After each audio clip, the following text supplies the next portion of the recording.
against the road, next to you, the central coast. The central thought within my mind is how to stay within these lines, but still be free.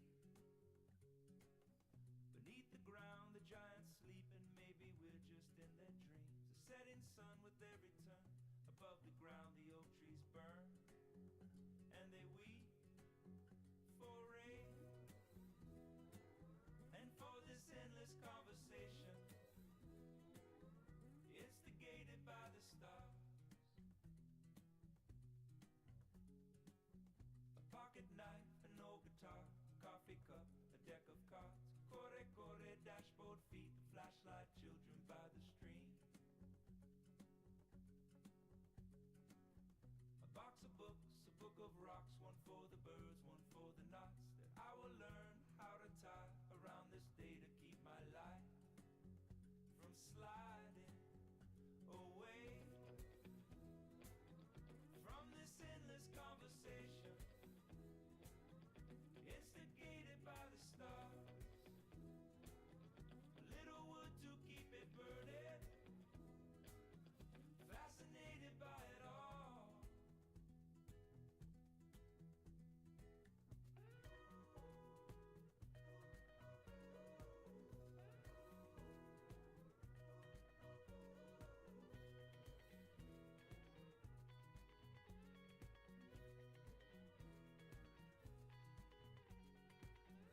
First awake, we'll stoke the coals, the early morning river rolls.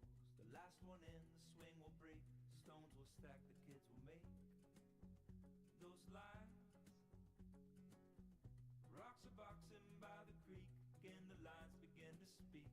Words are broken, smoke signals that will lead us into the light, into it all and always. Always in this conversation, implicated by the stars. Little wood to keep it burning, fascinated by it all.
That's a great idea. Let's go do it.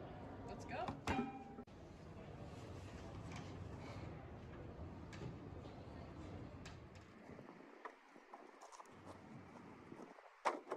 What a beautiful spot to fish. Ain't that right, Nate? That's right. That's Even right. smells like fish out here. Sure does. So what are you guys fishing for? Fish? What are you fishing for? Cool. I'm fishing for an MC for tonight. Today, Oh my god, we're gonna be late. we're gonna be late.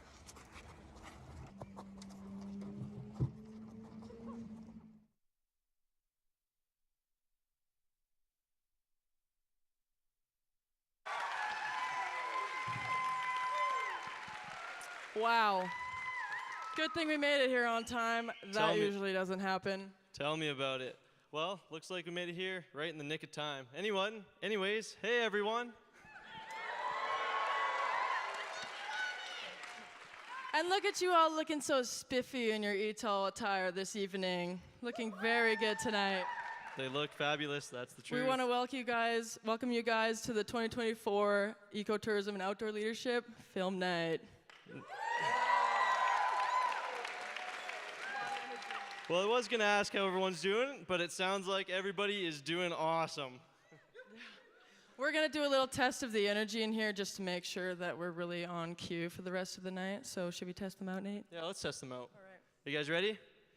My name is Nate! Woo! All right. And my name is Abby.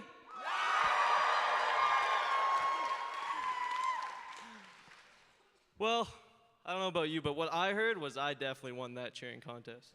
Okay, whatever. Anyways, We are both students here at Mount Royal University in our 4th year of ecotourism and outdoor leadership, commonly referred to as Etol.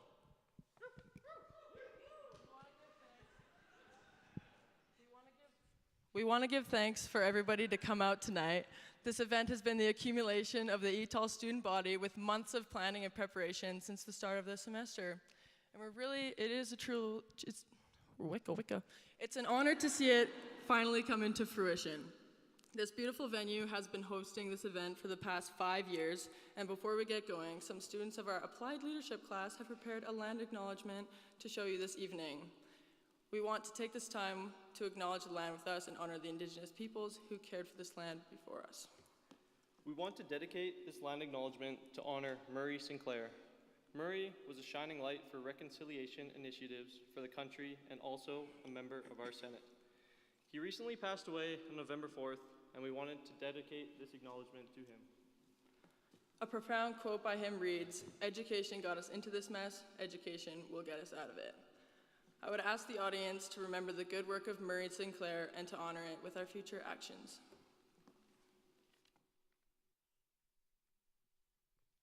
Mount Royal University acknowledges that the land we occupy today is home of the Siksika, the Piikani, the Kainai, the Tsuut'ina, Métis, and the Yithka Stoney Nakoda nations, which includes the Chiniki, Bearspaw, and Good Stoney nations.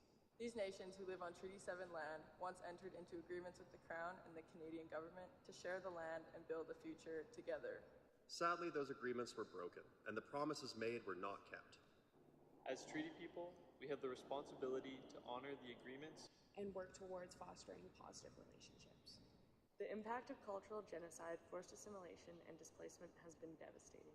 Indigenous peoples were confined to reserves, stripped of their traditional practices, And had their children taken away to residential schools. Instead of building respectful relationships, these actions led to the disposition, exploitation, and ongoing marginalization. At Mount Royal, we are committed to addressing the harm caused by settler colonialism, systemic racism, and discrimination. This includes the Truth and Reconciliation Commission's calls to action and the United Nations Declaration on the Rights of Indigenous Peoples. We recognize the need to rebuild trust and relationships between Indigenous and non-Indigenous communities. Etol is a land-based degree. We strive to honor the land and its teachings. We strive to deepen our education and reconciliation initiatives, and we strive to reciprocate the privilege of sharing this land. It is important to note that this is an ongoing effort of decolonization and indigenizing our program in a way that we can build respectful and reciprocal relationships. Each and every student and educator must embrace this journey in an authentic way.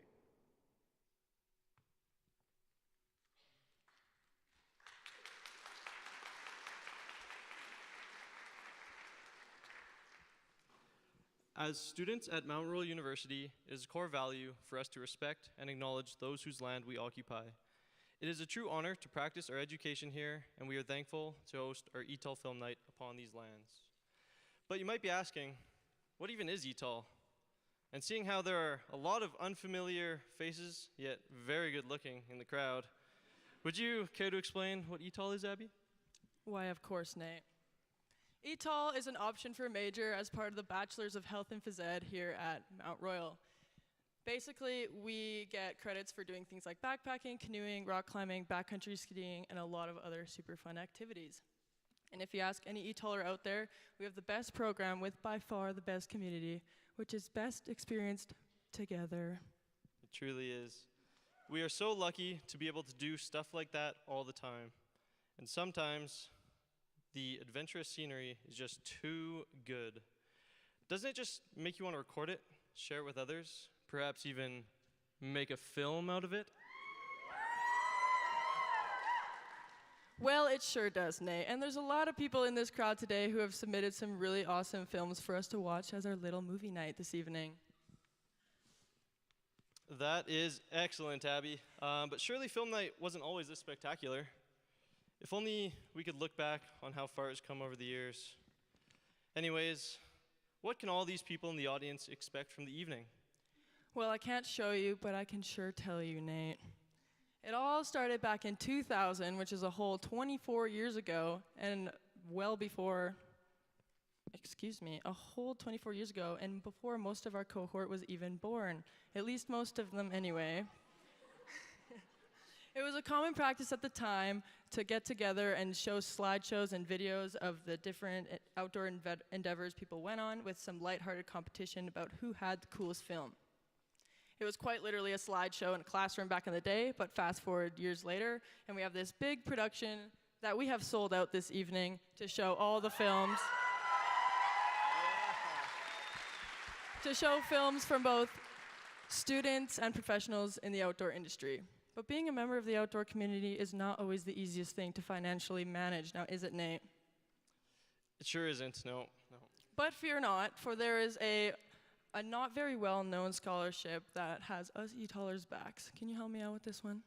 Of course I can, Abby. Are you talking about the Alan Dobisher Scholarship? Yeah, I think that's the one. I don't know how I could forget such a thing, the way I forgot to apply to it last year. Well, there's always next year. Well, Nate, I hate to tell you that I'm graduating, but the rest of you Etolers in the crowd, please don't forget to sign up for this. One of the main purposes of this film night is to bring awareness and raise money for the Alan Dobisher Scholarship. This award is given to Etol students to aid them in completing their not-so-affordable graduation requirements. This ranges from getting certifications, first aid training, or funding towards gear and expeditions. It basically helps us with the never-ending money pit that comes with pursuing a career in the outdoors or being an outdoor enthusiast in general. We would like to give a shout out and congratulate everyone who received this award. Last year, bring that energy. Yeah, bring the energy. Nice. Last year, there were 17 students who received this award, and a lot of them are in attendance tonight. On that note, there is a new scholarship that is being introduced to Etol called the Branching Out Bursary. A vital part of being a student is the willingness and ability to take the risk to branch out in the pursuit of expanding one's scope, mindset, and worldview. The intent of this bursary is to support this process.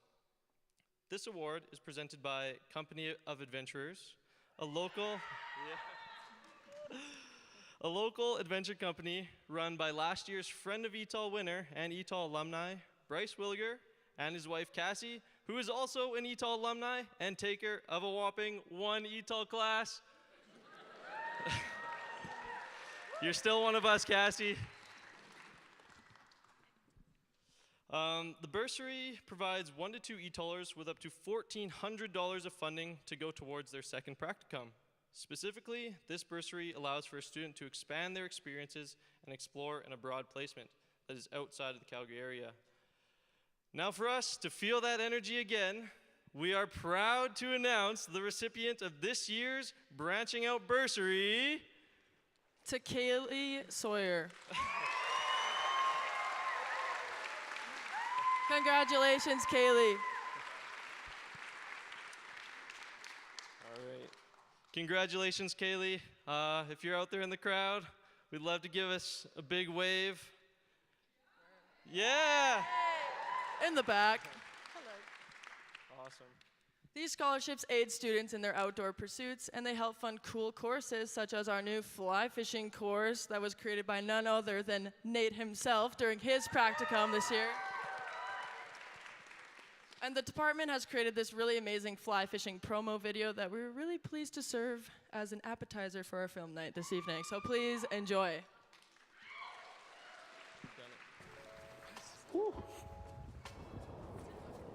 Wave to the camera. It's spectacular. I want to get your fish.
I don't know, Nate, some pretty sweet shots in that. Kind of makes me miss Layla back at the river.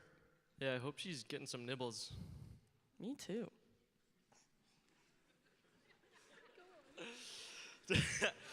Tonight, we have multiple awards to be given out to the creators behind both the films and the photos.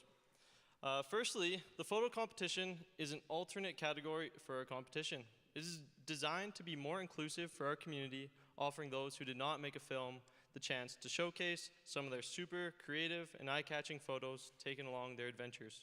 With the abundant draw to this competition, we've divided this into 4 separate categories: Wander and Wonder, Flora and Fauna, Sense of Place, and the changing environment. And if you have missed them in the lobby, these photos are posted on the large boards by the stairs on the first floor, and listed alongside the photos are their respective photographers and a little description about the photo itself. We ask that you please take a moment to check them out at Intermission and cast your votes. The winners for their respective categories will be announced towards the end of the evening. However, The first half of our evening will be dedicated to the Esker Award competition category. The Esker Award is an infamous addition to the Etol filmmaking community, originally added to the repertoire of Etol Film Night back in 2013. Ever since, it's been an annual tradition for this award category to exemplify ambition and excellence in the outdoor filmmaking community. And the best part is that you, the audience, also get to vote on this at the end of the show. To be eligible for the Esker Award, films have to follow some specific guidelines set by our class. These guidelines, in short, entail that the films must fit within our time limits and relate to the outdoors in some way, any way, or all the ways. But certainly not none of the ways, and it allows the student body the opportunity to show off their amazing experiences and adventures. And I can promise you, this is the most prestigious pile of rocks hot glued on some old wood that you will ever see. As mentioned by Abby, you, the audience, have only one job tonight, and that is to vote on whichever film or photo you think is the best. It's as simple as that. The voting process for both the photo competition and the Esker Award will be done through two respective QR codes, one for the photos and one for the Eskers. These QR codes will be displayed throughout the lobby, on the main screen during intermission, and on the back of your pamphlets. Now that everyone is familiar with our award categories, we'll be watching all the short films submitted that are competing for the Esker. The creators behind these films have poured dozens of hours into these productions, and we are honored to showcase their efforts and hard work. Make sure after each film that you give them a well-deserved round of applause, and we hope that you enjoy. Our first film of the evening is called Stop and Look Around by Michaela Stryker.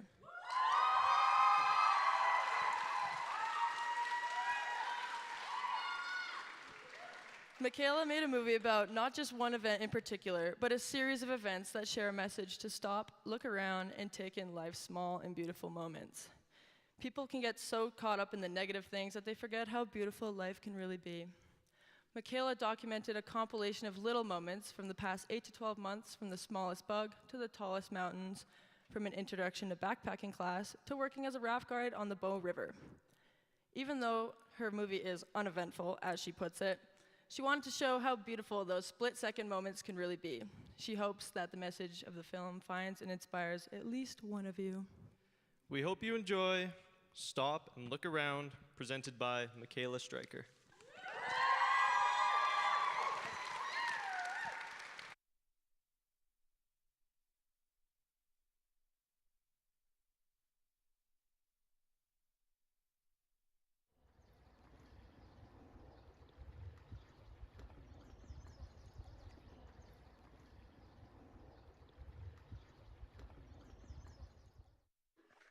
Okay, so this was originally going to be this super cute movie, and I was going to be like playing guitar by a river, but sometimes things don't work out.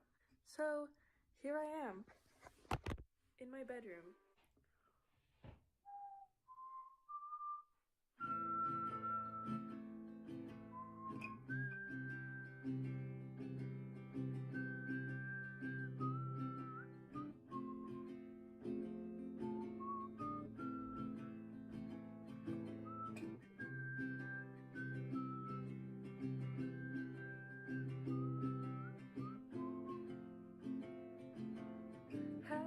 Alabama, Arkansas, I do love my mom and pa, not the way that I do love you. Well, holy moly, me oh my, you're the apple of my eye. Girl, I've never loved one like you. Man, oh man, you're my best friend, I scream into the nothingness. There ain't nothing that I need. Well,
streets we run free like it's only you and me.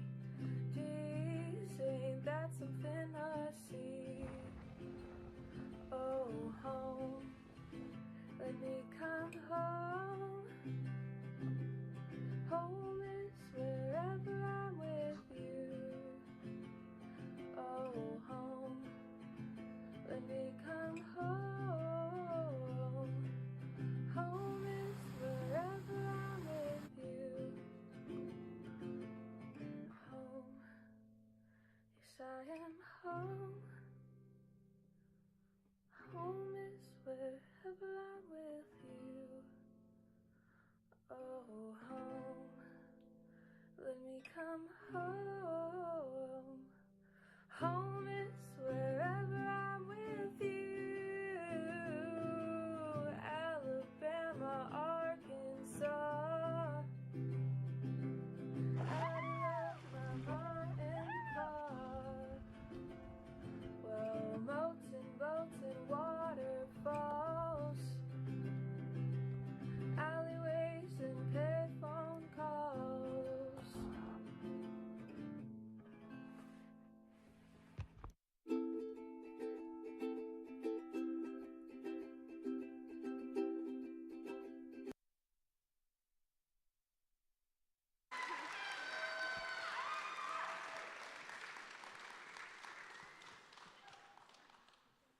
What a great film, Michaela. It truly is about the smaller things in life. Our next film is titled Girl Dads. Girl Dads is a film created by Abby's Expedition 2 of the North Coast Trail. When planning a trip like this, it was a no-brainer that she would bring along her longtime best friend, Kiva's dad. Also Kiva and Abby's dad, because why not bring along the coolest people you know?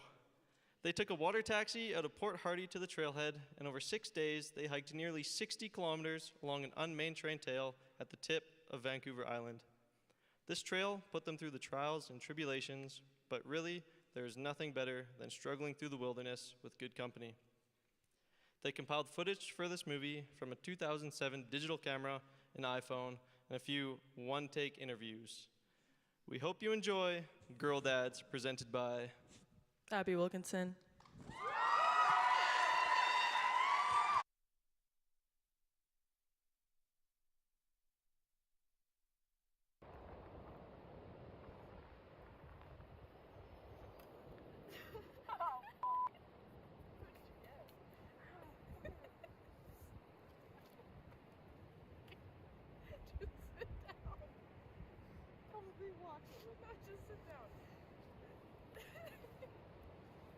Hello there. We're Abby and Kiva, and today is day 6, and we are sitting in San Joseph Bay after completing the North Coast Trail with some absolute crushers, may I add. And actually, they're here with us today in order to give their review of this trail, their official review. Yeah. All right. That's a good one, eh? It's a good couple days. Yeah. Mostly flat.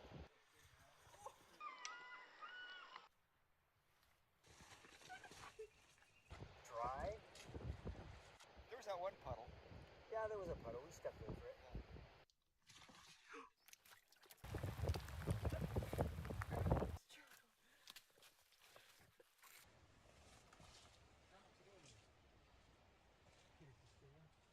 Water, boy, crystal clear water.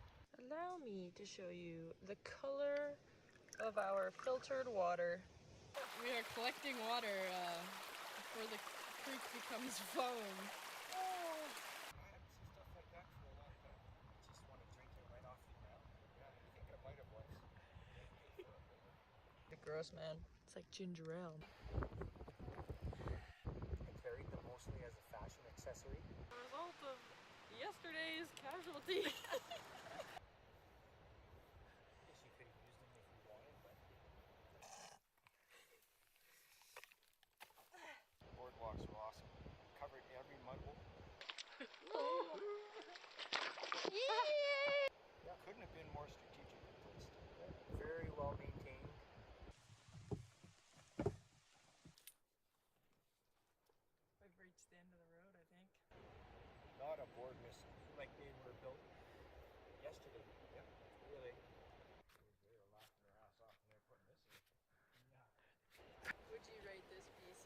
hardest hike?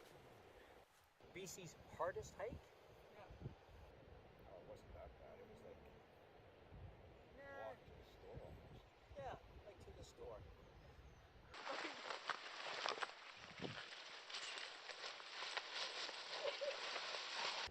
There were some good views.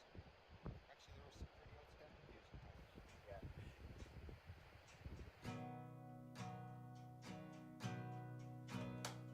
If you haven't gathered already, our dads are certified ass kickers and almost too cool to hang out with. To this day, I still can't beat my dad in a foot race, and I'll bet any amount of money that no one in this crowd can either. And Kiva's dad consistently beat us to camp every single day, and that guy gets a senior discount at Costco. Kiva and I have very similar dads, which is probably why we both inherited a healthy dose of stubbornness and this unyielding competitiveness within us. And after 17 years of friendship and following in our dad's footsteps, it was finally time for us to take them on a trip, which is an important distinction because it's the first of its kind. And I tell you, nothing brings the family together quite like fighting for your lives in a muddy obstacle course for several hours a day. This is a trip that none of us will soon forget, and who knows when we get a chance to get another one in. But honestly, it doesn't really matter because I'm super grateful that we got to share this experience together.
Wow, what some magnificent cinematography there, ain't that right, Nate? That's right. Our next film is of the Purcell Expedition 2024, created by none other than Ian Sherrington himself, along with his expedition team.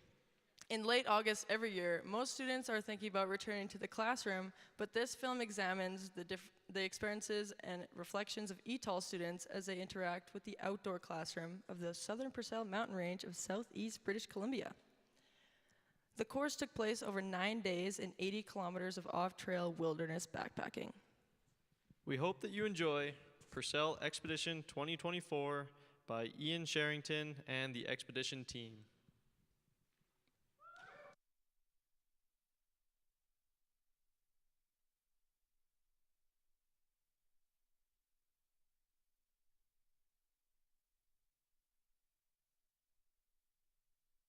For most students, back to school means buying binders and textbooks and perhaps that nervous first ride on the school bus.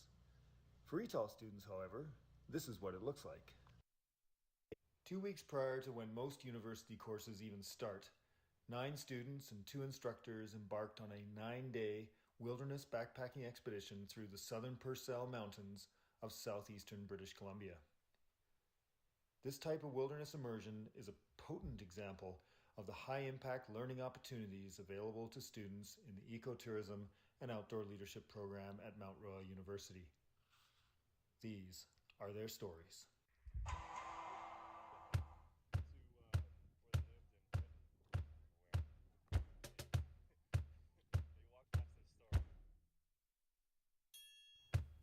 Even though parts of this trip really pushed me as a leader, the people I shared it with made it one of the best experiences I've ever had. I'm incredibly grateful for the opportunity to meet and connect with them. Thanks to their trust and support, my confidence in leading in outdoor settings grew exponentially. Through every challenge, we learned to rely on each other and created space to grow in ways none of us expected.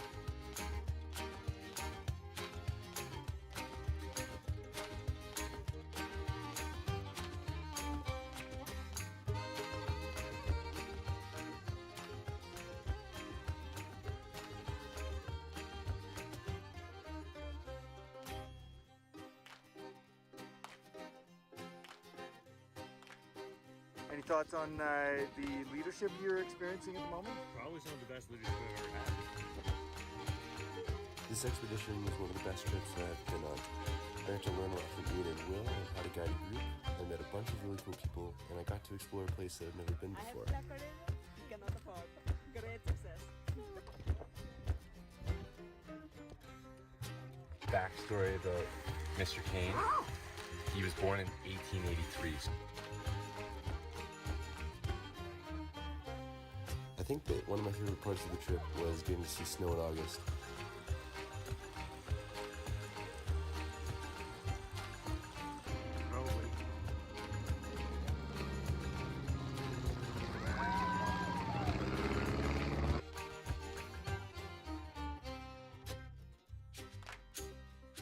When I thought of Etol Expedition 1, I thought of the physical challenges and pains we go through, but not much about the mental challenges you go through on these trips. I trained myself physically, but I didn't prepare mentally or emotionally enough. I saw people, including myself, have the highest highs and the lowest lows, but we all persevered through tears, smiles, and discovery. I took from this trip that the human experience and emotions don't disappear while on trip, but are amplified. I will now think of the emotional difficulties that comes with these trips and the mental challenges that I know people go through. I'm grateful I had this opportunity and experience for the people I went through it with, and I'm grateful and proud that I made it through the challenges stronger than ever.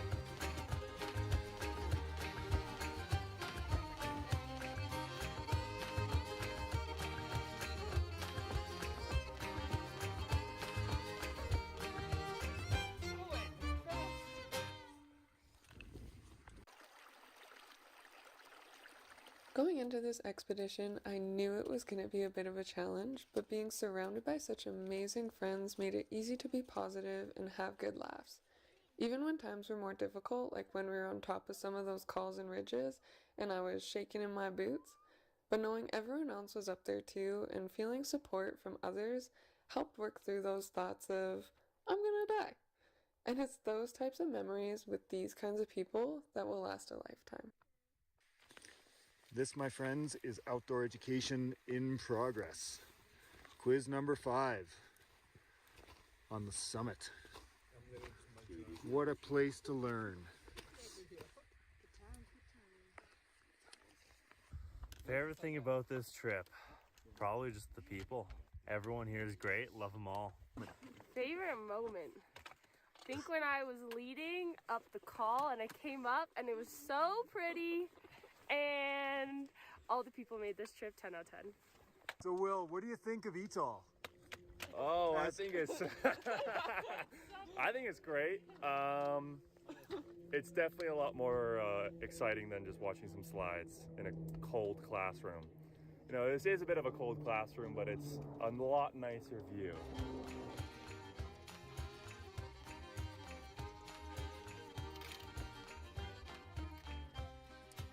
I think when we were getting into the clearing and then it started to snow and all my stuff was wet, that was probably the hardest part. Yeah, but you know what? Like, as miserable as it was, I had such a good crew and other people suffering with me made it a little bit easier. I overcame a big hurdle, and it was big for me, and I'm glad that I can take that experience into my next trip. And I know that it will never have to be an issue again.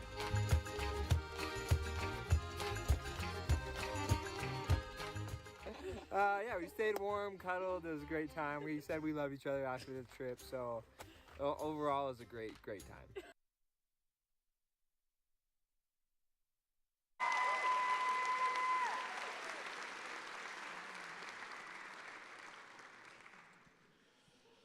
What an incredible experience and a great film. Speaking of expeditions, this next film by Michelle Day takes place in May this year, where 7 brave MRU students got into a van filled with gear driven by Professor Sarah Brown and headed west. They sea kayaked for 5 days around Gabriola Island and then attempted to circumnavigate Vargas Island near Tofino and Ucluelet for another 5 days. They engaged in an intense curriculum and took the Sea Kayak Guide Alliance of BC Assistant Sea Kayak Certification under the guidance of Matt and Beth Ann from Gabriola Sea Kayaking and Etol Alumni Sea Kayak Guide Maya Stazalis. We hope that you enjoy Sea Kayaking 2024 presented by Michelle Day.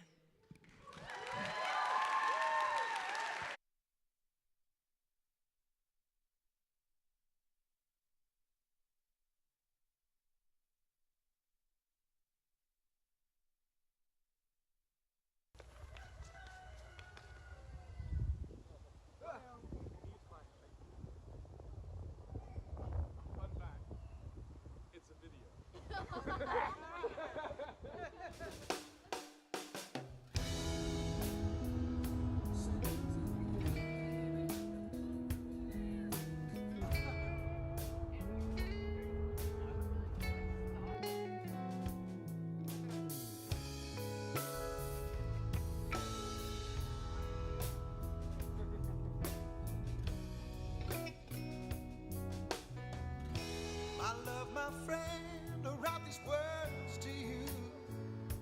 Some are sad and some are left way behind. You say my name, it brings me happiness. You walk away and you leave me wanting more. Come follow me.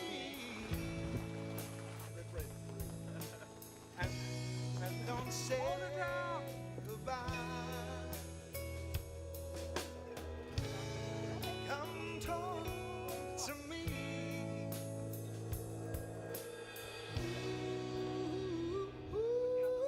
Batteries for it? Amount of battery? You're my everything.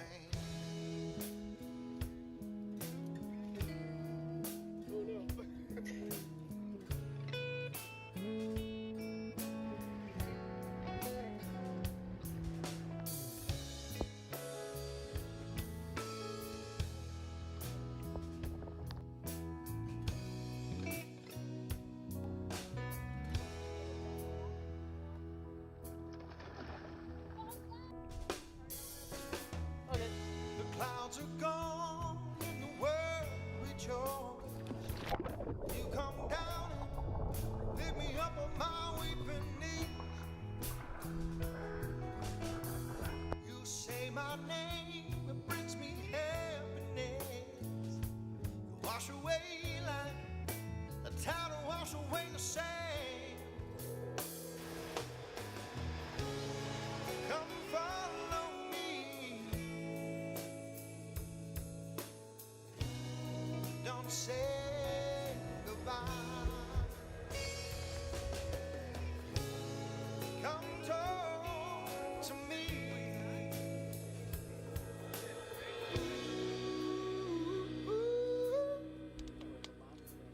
You're my everything.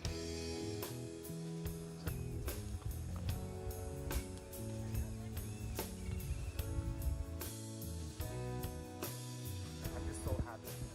It's been so miserable. I'm just so happy. We finally have sun. It's the best day. I love eating.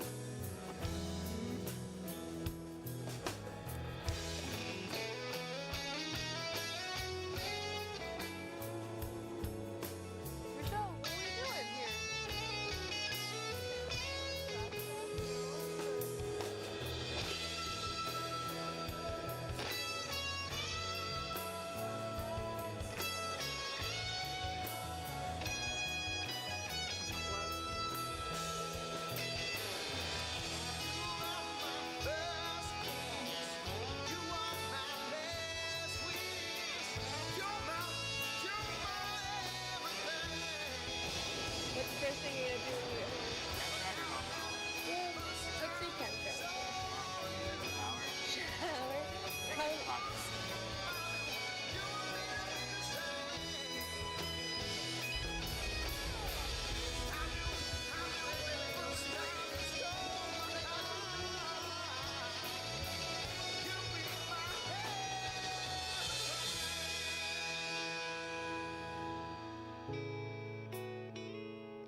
You're my everything.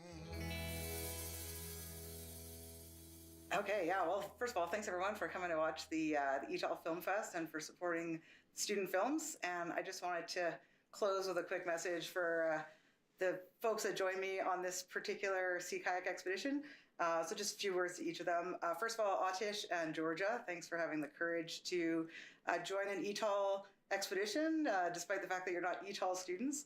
And Tegan, thanks for all the senior Etol leadership vibes that you brought into the expedition and all your expedition wisdom. Ari, for teaching us that mighty and powerful things can come in small packages. Jace, thanks for your quiet, unassuming leadership and dry humor. And Colin, thanks for always putting a solid effort to get the dishes done at the end of the day, even against all odds. And Michelle, of course, thanks so much for being the glue of the group throughout this expedition and for putting together this film. So thanks to all of you who joined us on this expedition, and also shout out to Matt at Gabriela Sea Kayaking for helping support it all. So thanks everyone.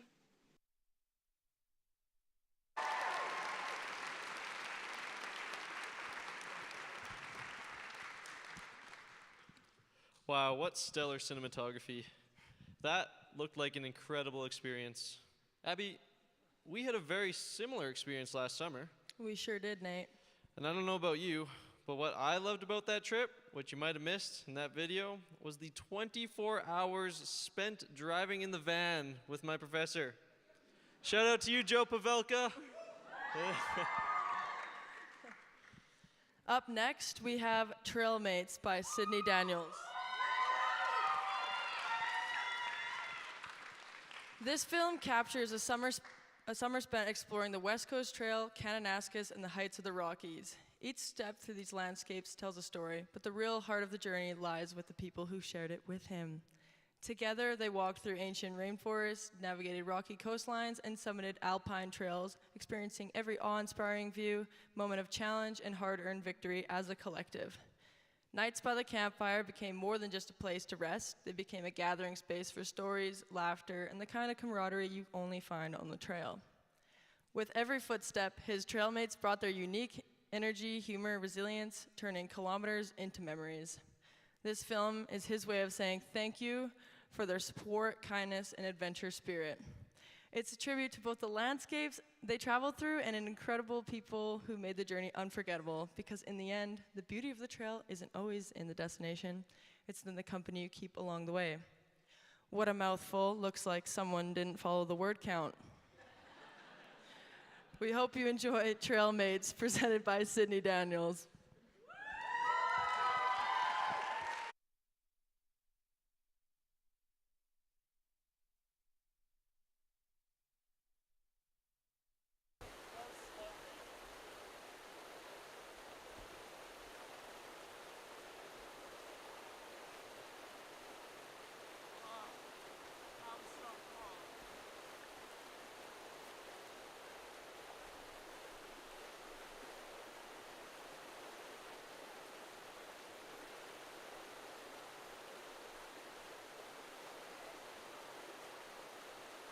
Does feel good after your feet are beat up.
shadow box a couple more skeets if I need to stay here.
It snowed like, what, 6 centimeters? It's a lot of snow. Incredibly small. More than average snow for August. Yeah. I think it was forecasted that it'd be like 2.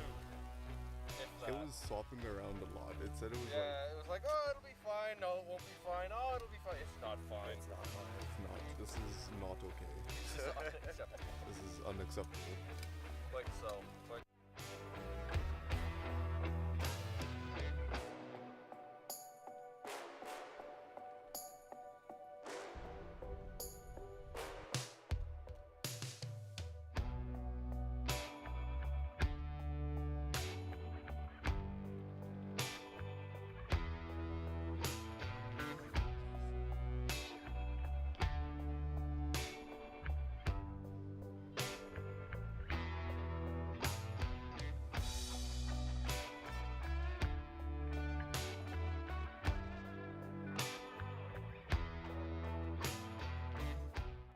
Like so.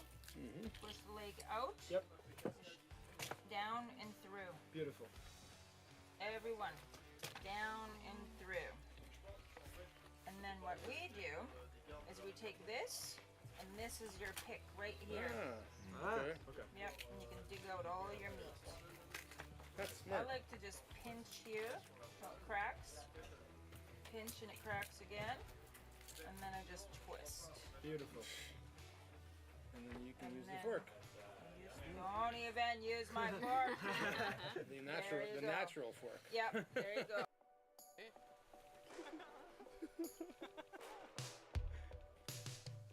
You thought, I was in my head out going, I might have to tell Aiden, like, dude, I can't do this. Like, I don't think I can do this. I'm so sorry. But I persevered. You did terrible enough, and that, like, I think that's what rocked me, is that I was able to, go through that much misery, and, like, my head was spinning in a completely different direction, and then all of a sudden, it was like, I got this. I built a lot of confidence. I truly did.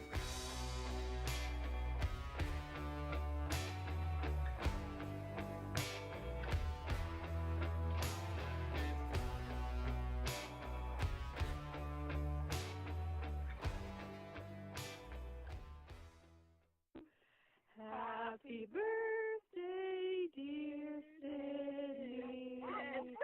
Happy birthday.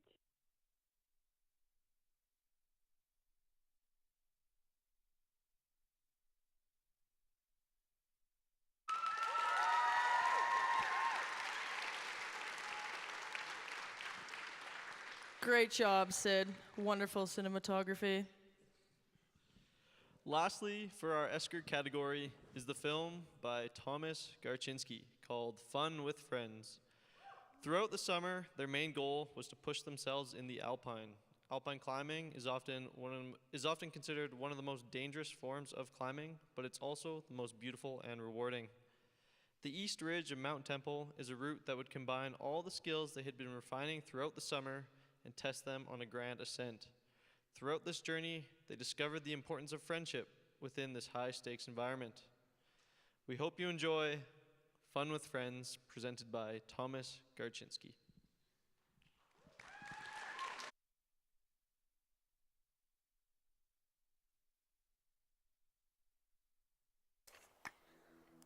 What are we about to do, Julio? We're going to go up that, and that is the East Ridge of Mount Temple. How are you feeling? Pretty psyched. Pretty psyched. Yeah. Excited, man. I'm waiting for this all year. And conditions finally came into place on probably the last good weekend, the last chance that we have to do this year. So, yeah, I think it's all lining up.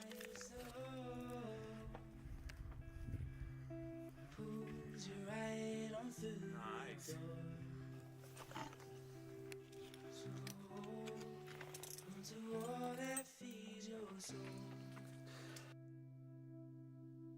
I know a place where the sun shines every day. So come with me. We just made it. We just made it to the big step, which is 4 pitches of 5-7, and it looks pretty intimidating. Woo. Coloring outside the lines. You tell me you're just passing by. Drowning in your reasons why. Talk is cheap, but we're wasting time.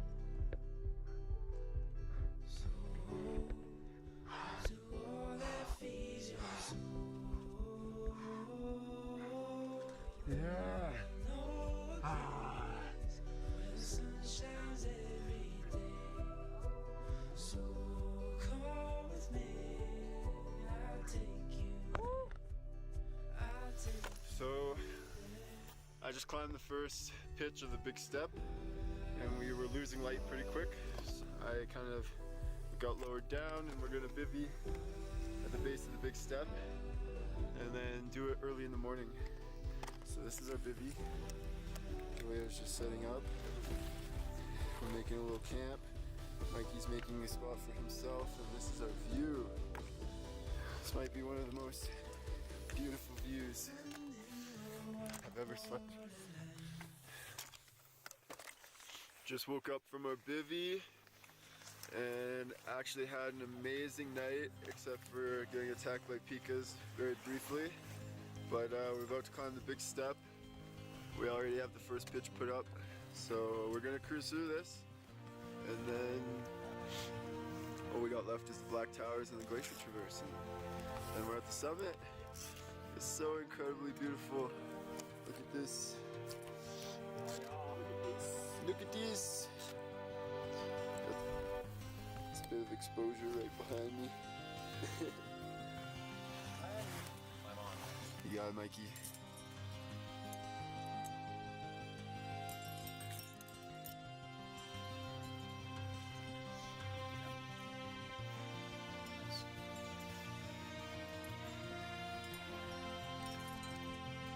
Julio leading the final crux pitch of the big step.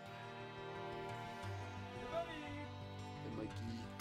You're in a place where words don't really amount for much. You're just sort of in the moment, you know?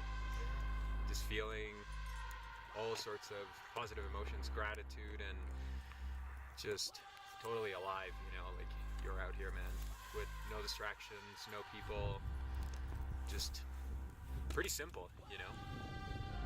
But somehow it's one of the most fulfilling things that you can do with the right people, you know? I think it's all about the people. Yeah. Yeah, your friends. Places like this with your friends.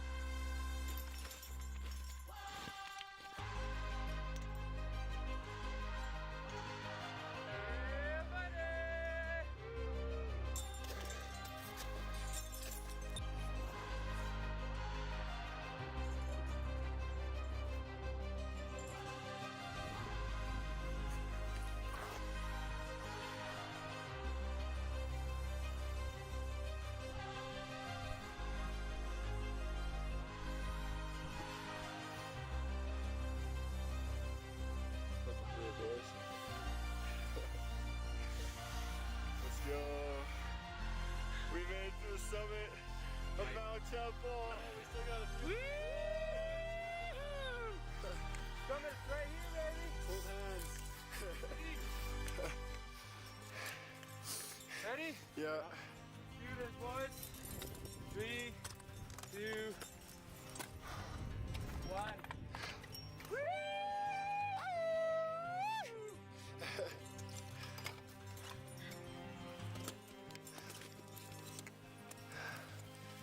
Made it.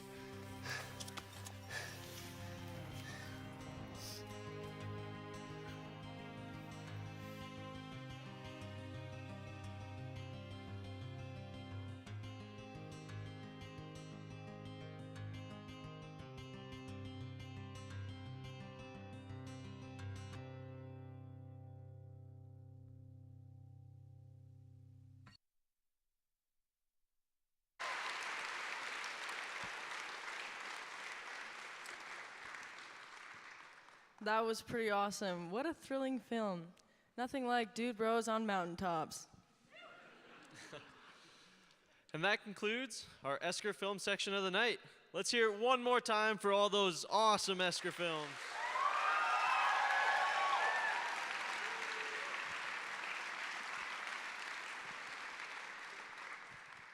One thing that is awesome and all of these films have in common is that they all showcase friends, family, and loved ones alike.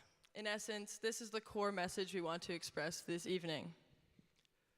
With all this talk about community and awesome memories, we would like to take some time to speak about our dear friend Zane, who taught us all the value behind these memories and moments. On behalf of our graduate class, we would like to take this opportunity to remember a person very special to us and close to our hearts. Zane Halpern was a dear friend and classmate to many of us here tonight. Zane passed away in March this year, and his absence is felt wholeheartedly throughout our entire community. Zane worked alongside this very group throughout our leading years to this course and was especially eager to be part of it. Ambition, kindness, and dedication are just a few attributes that allowed Zane to have such an impact on all those fortunate enough to meet him. We had the privilege to grow, persevere, and thrive by his side over the last 3 years, seeing his enormous potential become realized. Always living life to the fullest, encouraging our own ability, and ever pushing for us to be our best selves, it was as if Zane truly knew the value of each hour of every day, and always gave his best to make the most of it all. The Zane we knew not only preached this, but he lived this, and we are so very proud of him for doing so.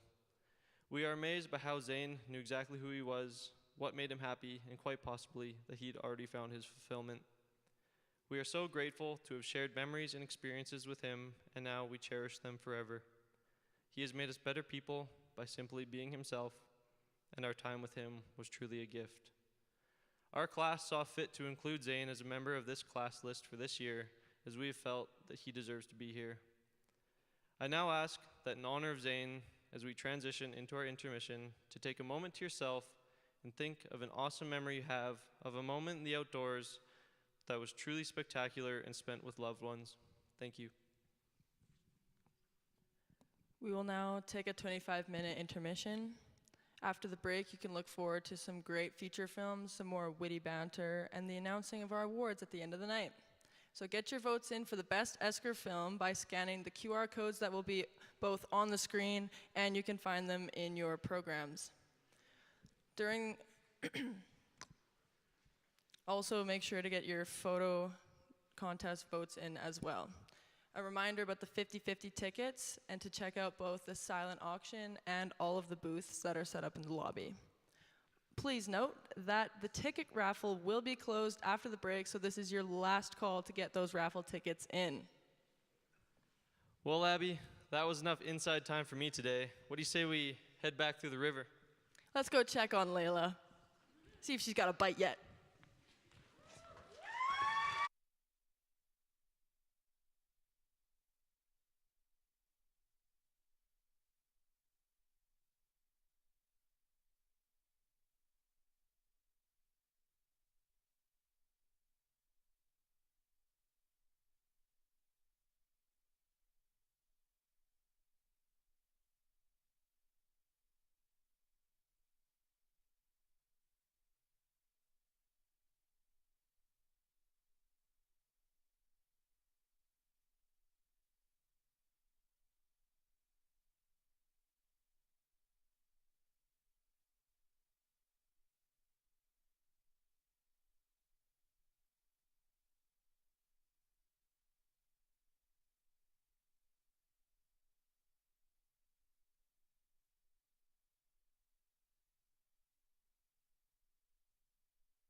killed that. Yeah, we did. Hey, wonder how Layla's doing. Oh my gosh, I think I got something big.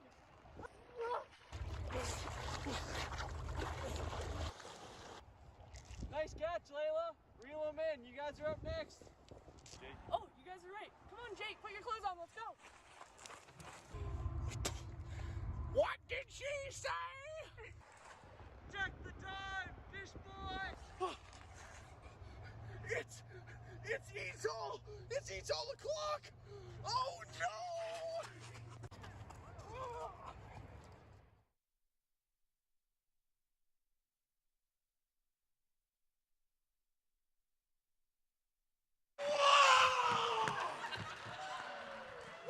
Oh! You know, it's not really every day that you get pulled out of a river to be an MC, but this is awesome! And Layla, look! Everybody's already here! Oh, wow. Hadn't noticed yet, Jake. Hope everyone had a great first half of their night, though. Hope Nate and Abby weren't boring y'all too much. Well, I'll tell you that they sure weren't jumping into any rivers for a little bit for you guys. But anyways, welcome back to the second half of the 2024 Etol Film Night! My name is Jake. And I'm Layla, and we are both fourth-year Etol students, of course, like everyone else here. And we are your MCs for the second half of the night. You know, we actually have a little competition with the other MCs, where if you guys can just turn the hype meter up a little bit more, that would be greatly appreciated. So, let's hear it from the ground floor! That was pretty good, that was pretty good. And the people on the top shelf,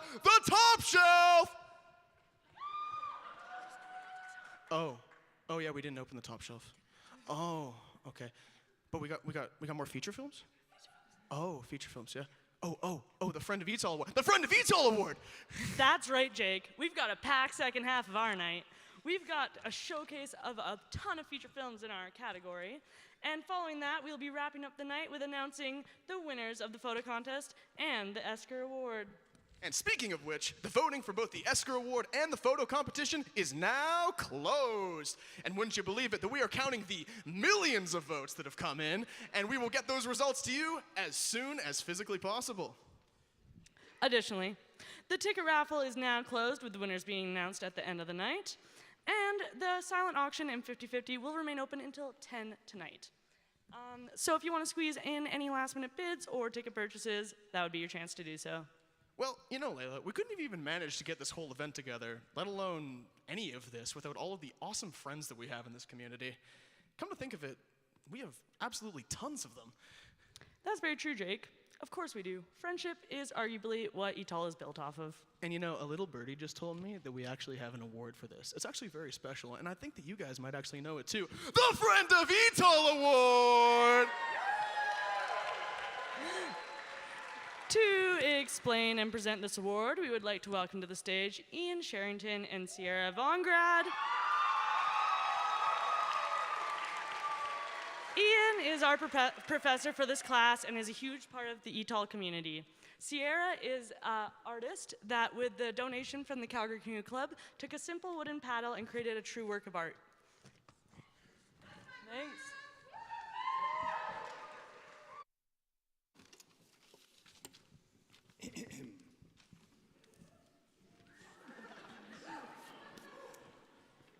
Good evening.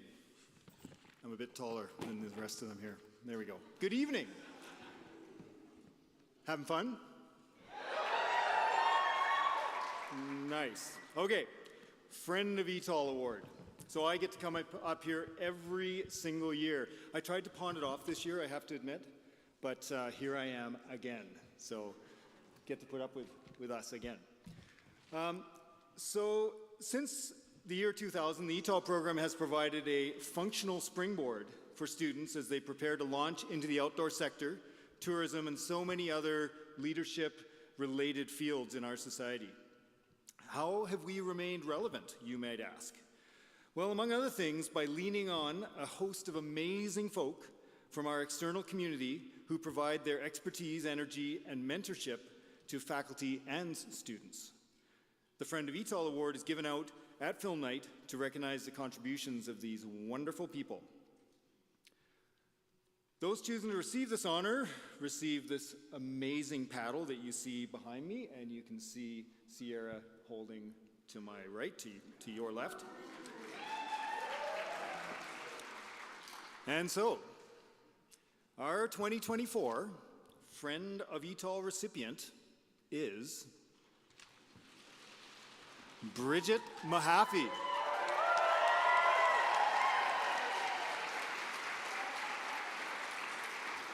Come on up to the stage, Bridget. So many of our past honorees of this award have been Etol alum, and Bridget is one of those who remained heavily involved in the program and connected to our community since she graduated in 2013. The same year, she began giving back to the program. She helped assist my colleague Joe Pavelka on a canoe expedition to the Churchill River in Saskatchewan. And over the years, she's been a mainstay in the Etol Alumni chapter, lending her energy and organizational acumen, is a big word for you, towards certain events like the speaker series and such that the chapter puts on. For years, she was the youth program coordinator at the University of Calgary Outdoor Centre. And in that role, she provided both meaningful practicum experiences for current students and part and full-time work for students and graduates alike. She's since moved on from there, and she's now with 4-H Alberta as the Director of Strategic Growth. Sounds impressive. Bridget has always been a voracious skier, and her passion for Nordic skiing has really made an impact with our students. For much of the past decade, Bridget has been providing an introductory cross-country ski techniques session as part of our winter travel course. She's never accepted payment for this ever, which just shows her motivation was to turn students on to the joys of Nordic skiing and to get them excited and aware of all the opportunities that are available for coaching and teaching Nordic skiing in this area. My colleague Paul Jessup shared the following about Bridget. She's volunteered a number of times to teach our students cross-country ski. She is a CANSI Level 3 instructor, and to have her volunteer expertise for a full day is an enormous gift to our students and program. It speaks volumes to her character, values, and the love of community. When our students saw how passionate she was about the program and cross-country skiing, their motivation to try harder and commit more was very noticeable. Thanks, Bridget, for making Etol a better place. Her latest chapter involves the adventure of starting a new family, so I suspect we may have to wait a few more years before maybe she's back supporting our program in a similar way. So it brings me great joy to present Bridget with the Friend of Etol Award.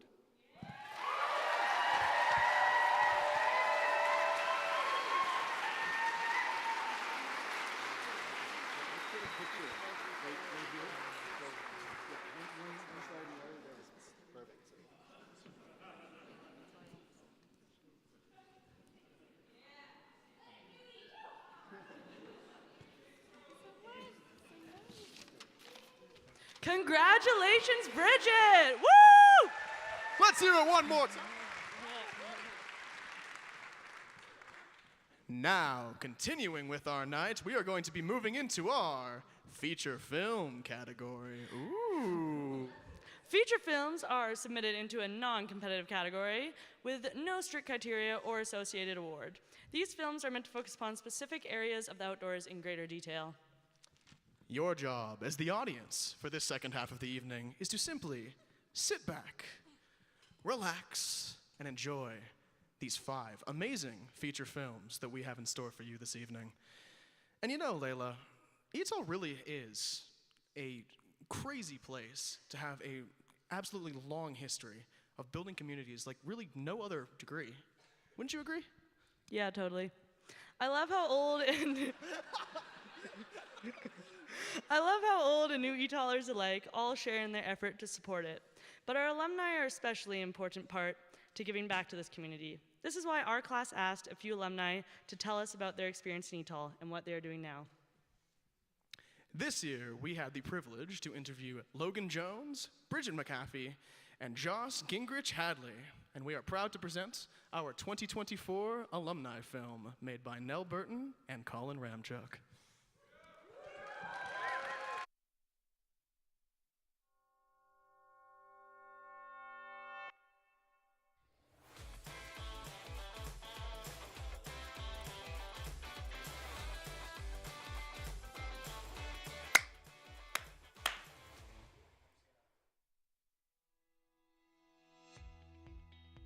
because it looked super fun. I just wanted to get outdoors and have fun paddling and climbing and trying all the different activities. When I was maybe 15, I was at Boatwaters Canoe Club for a film night, and Joe Pavelka was there, and he was showing a film from a canoe trip that they had done on the Nahanni, and I was just like, I have to do this. Like, I have to. I have never kind of gravitated towards anything remotely indoors for, I guess, like activities and or things that I like to do for work or lifestyle. I spent like 2 years post high school kind of just bumming around doing odd jobs.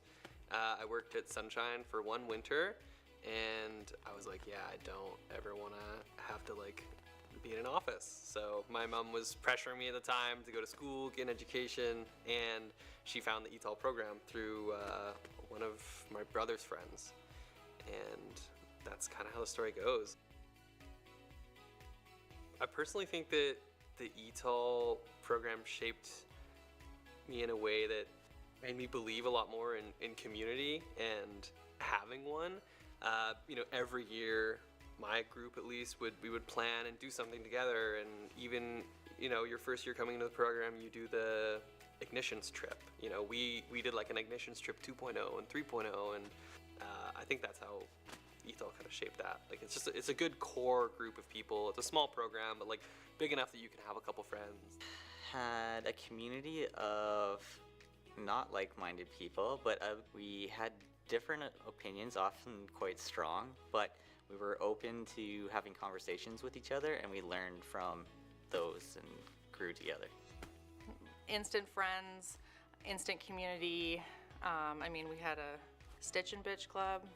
Yeah, like hanging out at the couches by the climbing wall. Just like an instant family. Go on camping trips with them. It was fabulous. Yeah. I think Etol prepares people in different ways. A lot of transferable skills. Maybe some of the highlights I would say are teamwork. It's something that's required whether you're doing an outdoor activity or a project together. Teamwork is really important. Problem solving is a really important aspect of Etol. There's things that are high risk or challenging problems that you're going to face in the future, and those are some skills that you will have an opportunity to work on in Etol. As well as resilience is another important skill for people to develop in the program. So it doesn't matter if you're outdoors and it's raining and it's 5 degrees and it's a challenging time. If you can rise up to those challenges and contribute to the culture and to the group, then it will benefit you in the future for sure. That community that you get prepared me for, the foreseeable future, but also helped me with that. So the network you get, the community that you get with Etol. I've hired lots of Etol students, they've hired me. We've worked together, we've collaborated, shared staff, shared resources, helped each other out.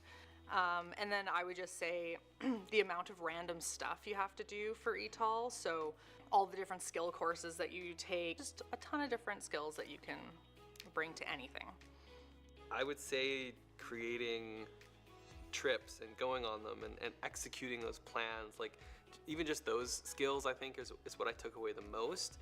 Also, like, work very well with any group of people. I feel like as you become more specialized throughout your first couple years of Etol, you get to the very end, and it's always like you can collaborate with anybody on anything. At networking as well, like all these events, this event specifically, the film fest, getting to meet alumni, getting to meet the people who are still yet to come up through the program, and then see them out in the wild later on. Like I've ran into a bunch of people in the Bow Valley where I've spent the past couple of years and been like, oh hey, I saw them at this film at that film fest and things like that. I don't have any further education. I have an Etol degree and then years of experience. I think, kind of advice is getting, like, you don't need to know what your dream job is, or your dream job can change. I mean, like, I got my dream job when I was 21 at the university running outdoor programs. You know, dream bigger, dream greater. You shoot for the stars, you're like, I want to be an outdoor guide, and I need to get all my ACMG certs. Or sometimes you're just like, I'm gonna enjoy what I'm doing right now, you know? And I think that at the university doing outdoor programs, I mean, we needed certifications because we were leading people in the outdoors. So wilderness first aid, like your field leader course, you know, activity specific stuff. And that gave me years of experience in a job, and then I was able to take the next step. It's a really small world. You think it's big. You think that directors and hiring managers don't talk, but we all talk. So it doesn't matter what job you do, if you're working at MEC, if you're working at anywhere, work hard. People will notice if you're working hard, and you'll get more opportunities. When I came out of Etol, I still felt like I didn't know exactly what I was gonna do with this program that I had been given. And sometimes I felt pretty guilty. I spent 4 years going to school, and I got a degree in outdoors and tourism, and now both the jobs that I work don't really have anything to do with tourism. But I think if anything, it's convinced me that Etol and the education that I gained from it, if you just work in the outdoor industry, that's basically what Etol has set you up for. And to get to a position where maybe Etol is more relevant with your current career or whatnot, you might have to do a couple seasons of jobs like I've done, you know, or you might have to get like further guiding experience, or go out and get a bunch of experience ski touring or climbing really cool stuff. The best part about this program is that like some of the best experience you can get for that career is just going outside and doing fun things. Your career is gonna change so many times over the next however many years. Oh my God, Sarah Brown. I like doing swiftwater rescue courses with Sarah Brown, getting hucked in the Can River when it's like snowing, and she's like got a huge smile on her face. I gotta go with Mr. Ian Sherrington. I adore that man. Anytime we were outdoors in a wilderness setting, nothing but pure wisdom nuggets coming out of his mouth, or he would just like explain something so well, or have such good analogies for certain things that I felt like I got a really good education from Ian. Alan Derbyshire, of course, is one of the coolest guys you'll ever meet. I remember one of our Etol courses, he had to pick us up at like 5:30 o'clock in the morning right outside the rec center, and then all of a sudden we just hear the squealing of tires, and Alan's flying at like 100 kilometers an hour, comes right up onto the sidewalk on the van, slams on the brakes, slides open the door, and he's got Welcome to the Jungle just blasting. He's like, get in, and everyone just runs out, jumps in the van, and we slide the door, and off we went to our next adventure. So.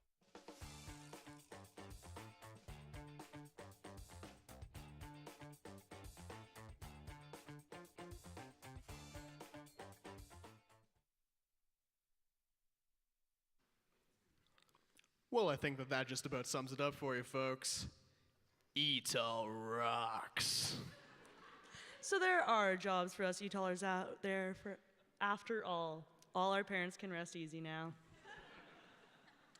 For our next film, I would like to invite Roy Bearchief to the stage to introduce and explain his upcoming film. Roy is an Indigenous elder from the Siksika Nation who has worked closely with MRU's Faculty of Health, Community, and Education, as well as the Department of Child Studies and Social Work. Let's hear it for Roy Bearchief.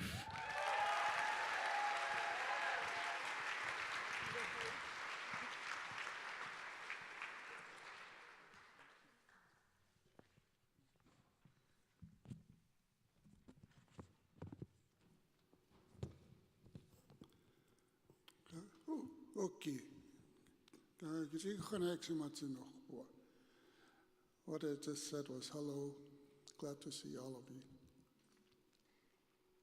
But you know, it's these films that were shown just now and before the break. It reminds me of growing up on the reserve. walking for miles to go visit your friends.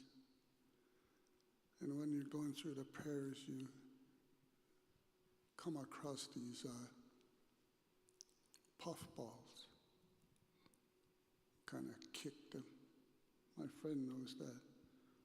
You kind of kick them, and dust comes out, great dust. And elders would often say, kakatusi, kakatusi, stars. Nenisia, fell to earth.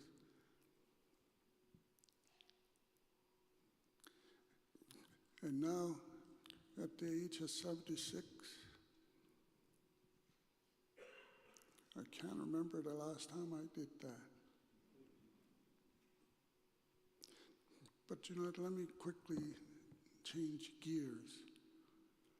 And listening and watching all these films, some in Treaty 7, some in Treaty 6, Treaty 8, some are in BC.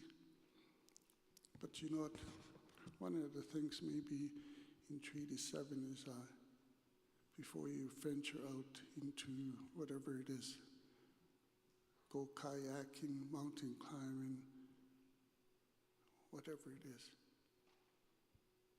plant tobacco. My friend and I, we talked about it over the break. Plant tobacco, give thanks. Give thanks to the animals, the trees, the plants, the rivers, Suyita peaks, the ones that live in the water, all that. Plant tobacco. But you know, so I only got 3 minutes to introduce this. This one here is it's a short one, okay? It's kind of a trailer, a teaser. But this one is the second part of last year we did a human spider web out in soccer field 3. Last year we had about 300 plus. We managed to do 3 circles and 8 strands, and they vibrated because the drummers were there. 1 drum vibration, and then all through the 8 strands vibrated, and then the circles vibrated too. And then they did a round dance song. The inner circle danced around clockwise, and then the second circle counter, and then the third circle clockwise. And the drone captured all those. But this year, this next time around, back in September, we managed to do, we had over 500 participants. So growing from 300 to 500 this year, managed to do 5 circles. Of course, you still had the 8 strands. And the drone captured it. And I should say from last year, yes, we did one big round, one big circle that we did a final round dance. But this one here, we did 2 circles. For me, what I say is the spider web, Anitopisi, is community. Brings everybody together. It tells us that we are interrelated, and it tells us that we are interconnected. And the title of that, the film that, the short film that you can see is Atsuti Ga Kiman. Atsuti Ga Kiman means combined effort in Blackfoot. These films that students did or whoever, that's a combined effort. This thing here, what showing this thing here, that's a combined effort. Everything is a combined effort. And it takes people to do that. And reconciliation, that's what it is, a combined effort to address reconciliation. Because you know what, we all have a shared responsibility when it comes to reconciliation. when it comes to reconciliation, he doesn't say, no, you people do that part, you people do that part. No, we come together much like the spider web on Etol, come together. But anyways, I think my time might be up. But you know, I really do hope that you enjoy this kind of a teaser, but a bigger one will be put together.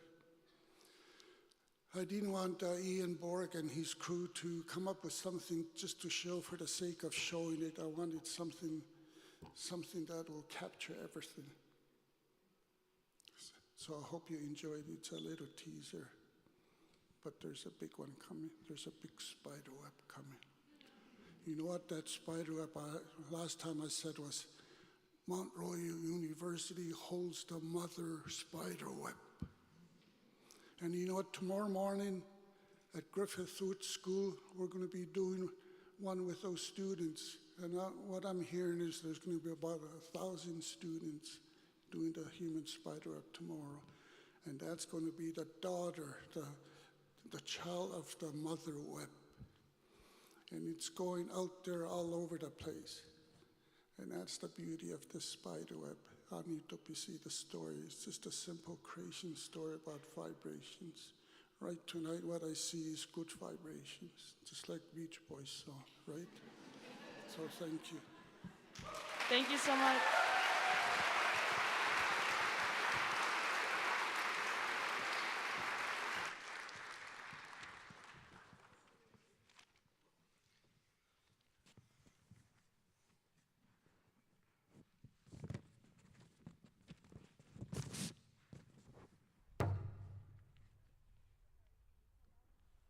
From an idea or a sheet in here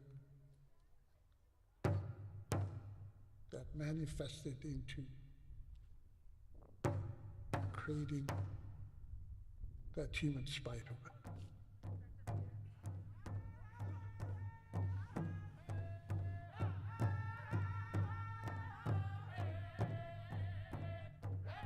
Today, when you participate in Anitipisi, it's a renewal of how you think, how you feel.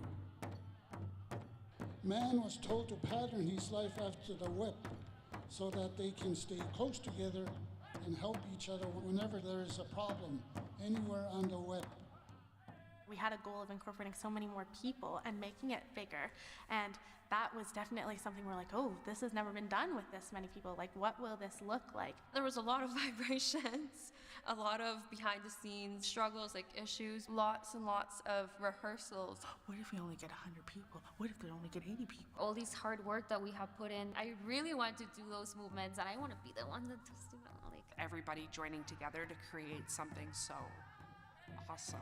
This magical, awestruck, wonderful idea that everybody's connected. Like a sense of connection that we may be missing in reality. We're united, and if we stick together, like, we're stronger in those numbers. It just made me feel like Anitopisi was happening, like, with our group. You can't really get away from it afterwards either. We want to tell everybody about it. And it's really meaningful because the Siksiga said to be people have a voice. It is our duty to spread the awareness. We are going to Calgary Board of Education schools across Calgary to share the story of Anita BC and to enact their own human spider webs.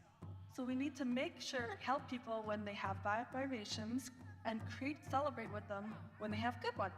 This is a moment for your school to be united, and you won't get this opportunity all the time. We're hoping there will be about 1,000 people. 1,000 students alone, that's double. We are going to have to figure out a way to make that work. It's weird participating in reconciliation. I think it can go as wide as Canada. You know, nationwide. You know how we have the Terry Fox, where it's like we do this every year and it connects like the whole school together? I want it to be on that big scale. The concept of Anitopisi is that we can do it for everyone. There's a movement. You can almost like feel it in the air. Be part of the change. All it takes is those vibrations. Once it resonates, that's when it has all of its power. And when that's loud and other people hear it, it's gonna expand even more.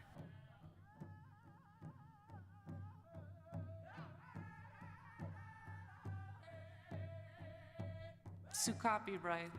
Sukapi. Sukapi. Sugabi. Sukapi. Sukapi. Sukapi. Sukapi. Sukapi. Sukapi. Sukapi.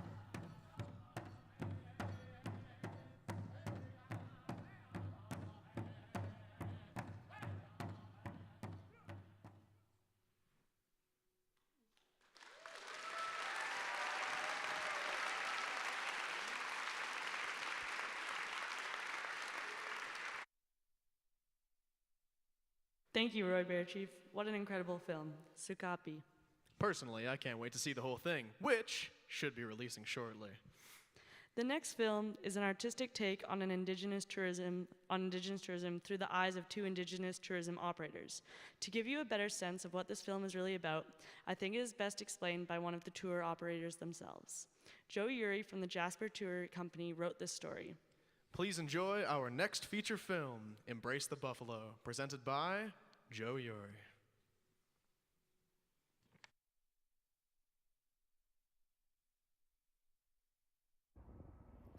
Tanche Guagiao, Joseph Nasiason. My name's Joe, and thanks for inviting us to be a part of your night this evening. Embrace the Buffalo, the piece that you're about to see, is perfectly in step with the theme that you've brought on tonight of better together. It's exemplified in this piece, and you will see we speak to it as you, me, and we. This piece speaks to the connective tissue between the buffalo, between the land, between various indigenous cultures, and between you, the viewer. Embracing the buffalo is not an indigenous concept. It's something that we all, as human beings, need to do to simply be better human beings. So I hope you enjoy it and embrace the buffalo.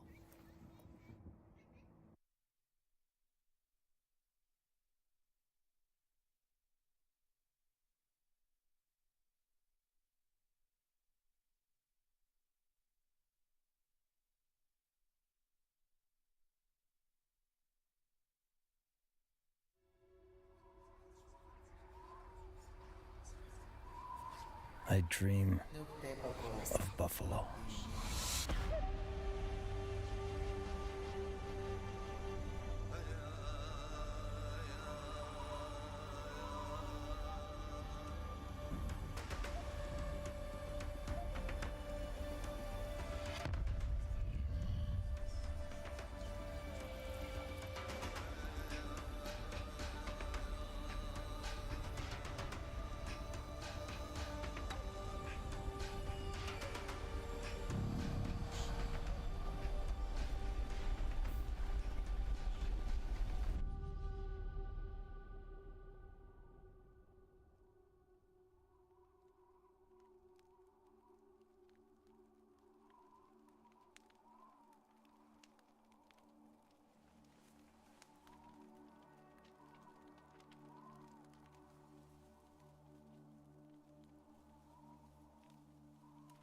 My blood memory dreams in buffalo.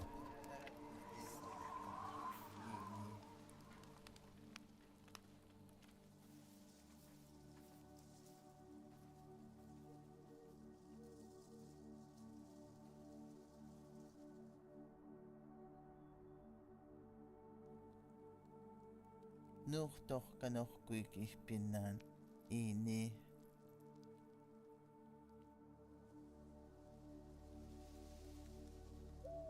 Absolutely nitrukinan ini.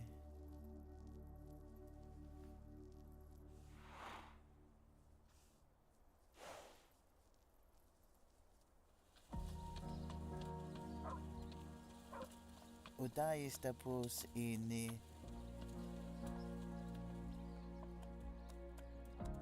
Stam kanayis tapo ni beta bisin na.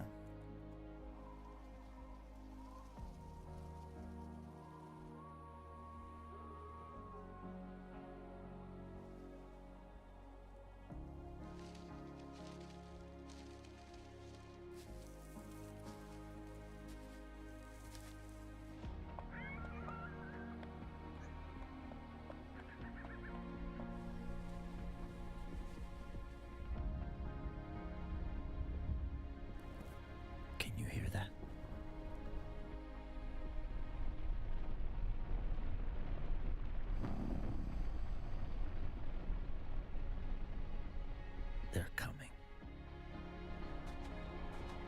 This new gift from the buffalo has a story to tell.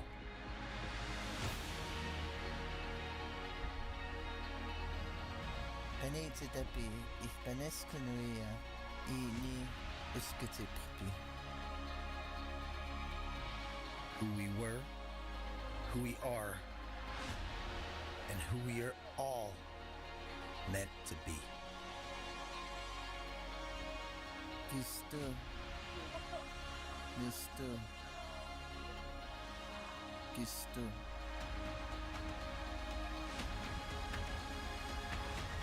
The buffalo will lead you here. Unknown, can know.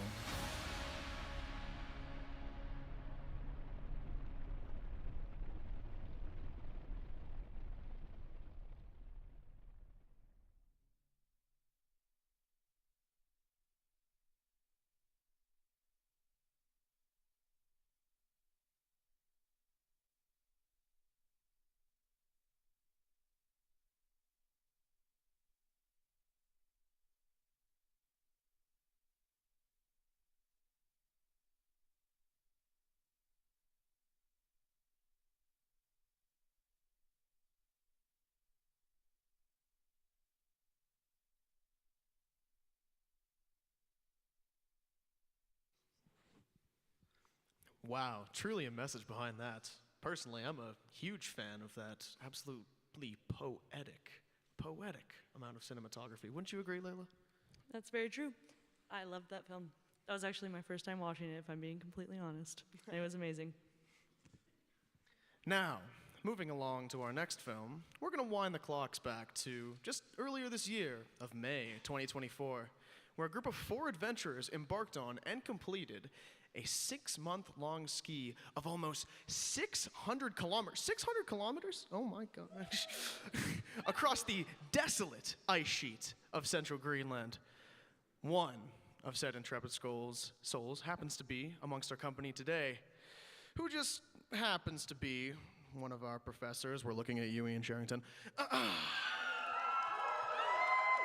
Over the course of the trek, regular updates were made through the expedition's Facebook page, and Ian also managed to make this next film about the experience. Please enjoy the incredible journey of Routine, as presented by our very own professor, Ian Sherrington.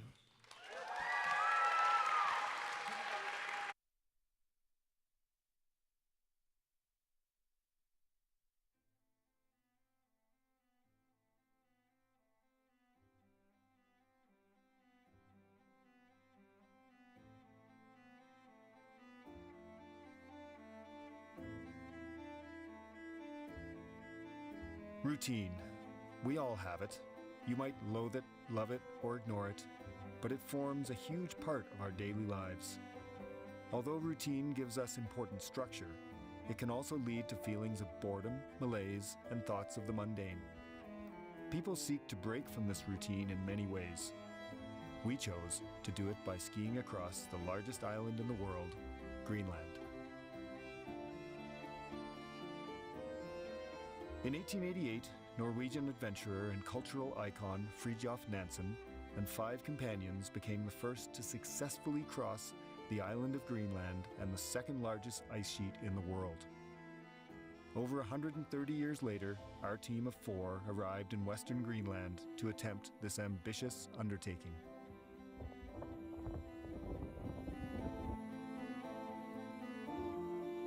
Hello everybody, my name is Beate Risnes and I'm from Bergen in Norway. A couple of years ago, and we went a day trip to the glacier, and I looked towards the ice and thought, I wonder if I someday can cross this ice, and here I am. I'm Lars, I'm from Bergen, Norway, and I'm like to challenge myself, and this was really a true challenge, Hello, my name is Torbjørn Lundhaug, and I'm enjoying this trip on Greenland very much. My name's Ian Sherrington. I'm from Calgary, Alberta, Canada, and I came to Greenland for the views and the beautiful weather. Final preps for our month-long self-contained expedition took place in Kangerlussuaq, organizing our meals and snacks, and sourcing additional food from the local store to ensure we had adequate calories for our trip. We also acquired a rental firearm for polar bear protection and fuel to power our stoves.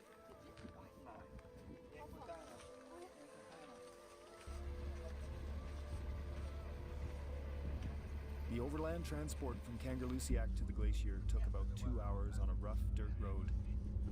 This time was spent grappling with a combination of giddy excitement and nervous expectation of what was to come. We're very close to the glacier, the ice sheet now, only another 20 minutes in the van. And then it's game on, baby.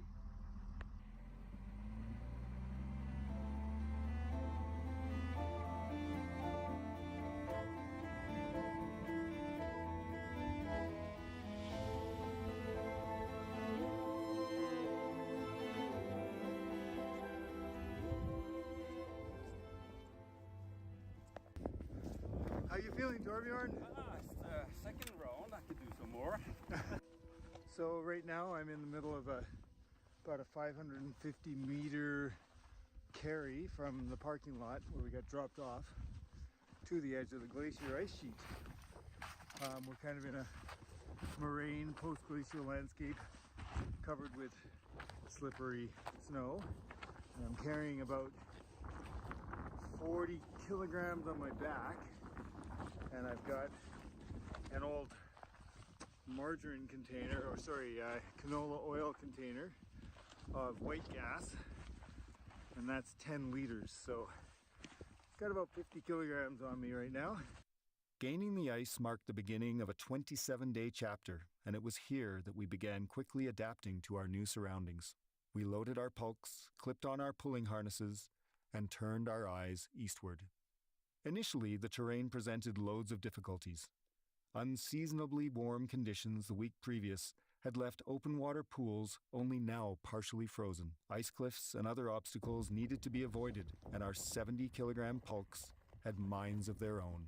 We left Camp 2 at about 9:45 this morning and made our way through the last of the labyrinth to make our way up a flat ice cap. From here on in, we should be able to ski. We're at about 900 meters. Got to camp at about 6:45, so it was a bit of a long day. Group did great today.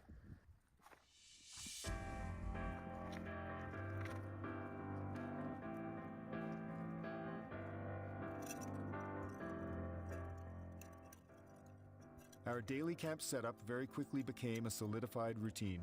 It started by placing a flag in the snow to determine the wind direction, and then erecting tents parallel to the wind. Then, using skis or specially designed snow stakes, we secured the tent to the hard, wind-blown snow. Digging out the vestibule every evening was a hard job, but it was certainly worth it, as it allowed us to sit normally, like you would in a chair, while cooking and eating. It also gave us a nice stockpile of clean snow to melt for water.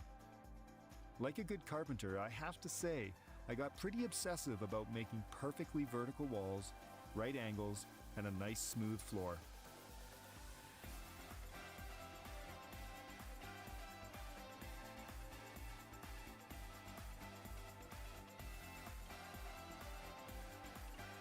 The efficiency of camp setup and takedown was greatly increased by Arctic bedding. Much like a bivy sack, this piece of gear contained both your sleeping bag and a fully inflated sleeping pad.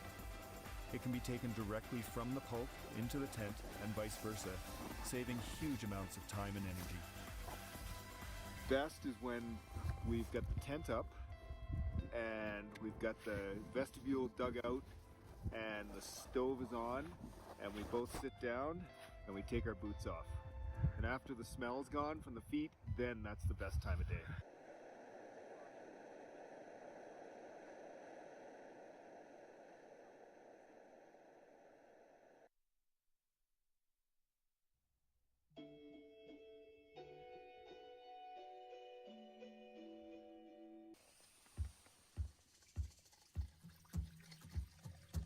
After the cold nights, morning routine had to be quick and efficient. Using the contents of our hot water bottles that we kept in our sleeping bags, we could efficiently make porridge with plenty of butter water for the day, and cannot overestimate the importance of a good cup of coffee.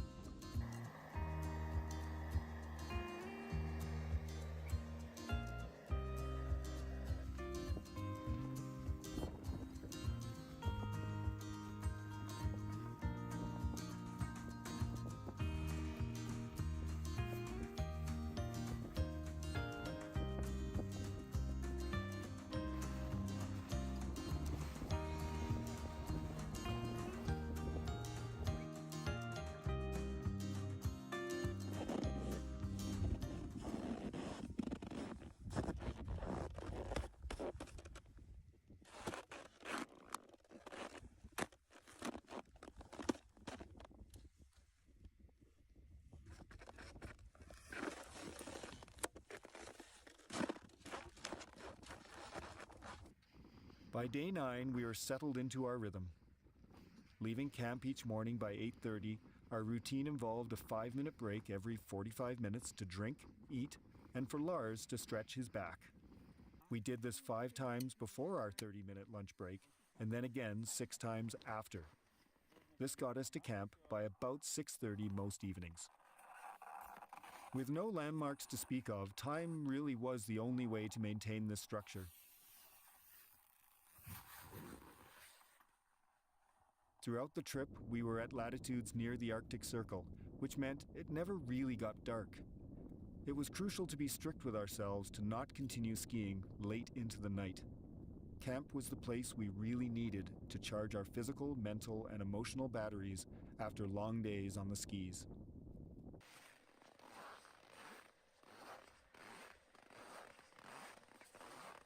On special days of our own choosing, treats like fried sausage and melted cheese or crepes added to our motivation.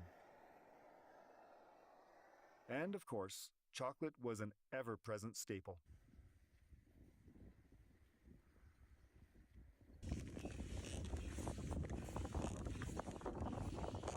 Dead in the center of Greenland, you'll find Die 2, or one of the relic distant early warning stations from the Cold War. These radar stations were designed to give early warning of potential Russian incursions from the north into North America. Die 2 was built by the US in the 1960s directly on top of the glacier ice, and it remained operational until it was hastily abandoned in 1988, leaving almost the entire infrastructure intact. Exploring this building was like entering a time capsule, literally frozen in the time from that era. Every year, accumulated snow buries it deeper and deeper, and within the next half-century, it will likely disappear completely. First, we visited the massive radar dome on the top of this building, and then descended into the lower floors that contained living quarters for up to 60 people, mainframe computers, pantries of stored food, and of course, the mess hall, complete with frozen beers from days gone by.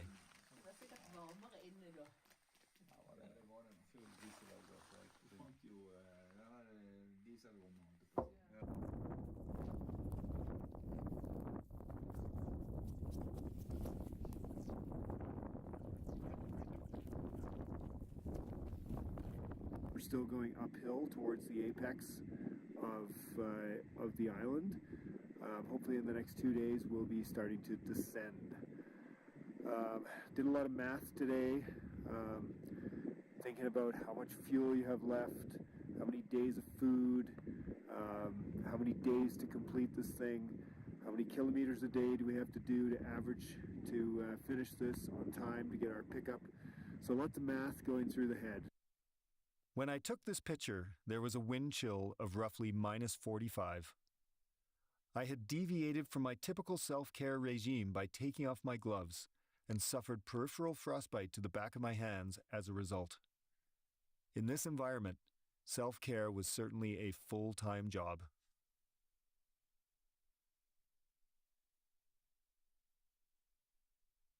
What are you thinking about when you are walking on this wide open?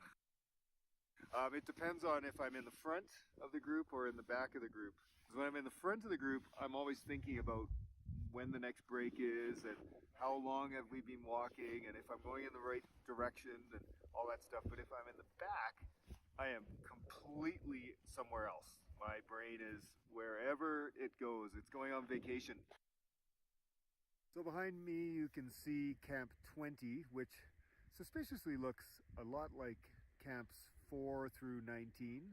So maybe it's some kind of a lunar landing conspiracy theory. We haven't gone anywhere. Considering we did go down 150 meters of altitude over the day, but there was a lot of texture to the snow from the windstorm last week. So we were going up and over these kind of sastrugi frozen cement mounds of snow, drifts of snow, which made it really, really arduous at times. But anyway, we did it. We're here. We have 189 kilometers to go to our pickup point. So things are rocking.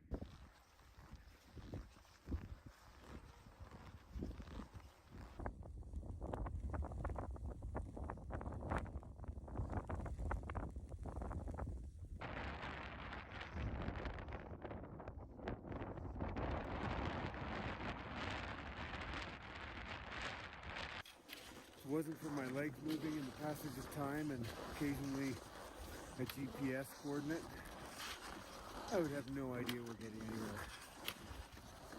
Scenery does not change. The horizon line stays the same. It's unfathomable.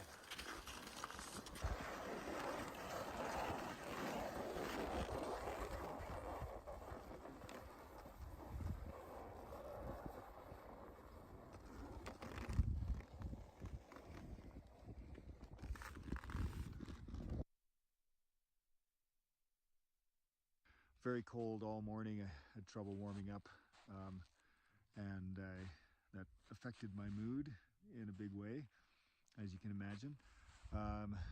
Beata had trouble with her load and keeping the pace, and because we really need to make 24 kilometers every day until the end of the trip to make our pickup, I suggested I take her bedding, and so I took that onto my pulk, which of course was more energy, but we were able to make 24 kilometers today. Last night, Lars Magna had an amazing surprise for us where he had colleagues and friends and family write letters, and he printed them and brought them and presented to us last night for us to read. It was incredibly motivating and very heartwarming to sit in the sleeping bag and read those messages from people far away, but thinking about us. The Greenland ice cap ain't no slouch. At times you may even miss your couch. To adventure is to live a fulfilled life, even though you may be missing your wife, even though you may be missing your kids, your dog, your home, and a well-stocked fridge. There's so much value in pushing forth, especially in a place like the cold, hard north. Your friend, Bryce. So we're about 60 km from the east coast, and we just heard from Lena, our Greenlandic pickup person, that she's no longer able to collect us from St. Peter's Fjord in 4 days due to the weather pattern pushing pack ice into the harbor in Tasselak. Northern province. So we've been re-diverted back to Isotuk, which is slightly closer, which is great, but we don't have a ride or a way out of Isotuk because we don't have a helicopter ticket.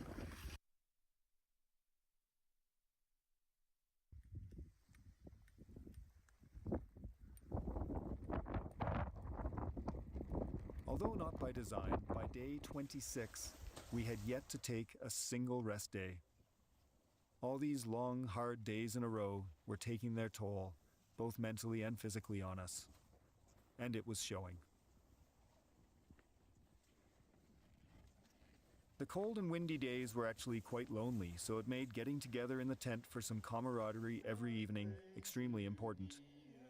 Some of the great examples of this were Beata's daily trivia question, celebrating Norwegian National Day and sharing a few laughs or the occasional bottle of Scandinavian moonshine.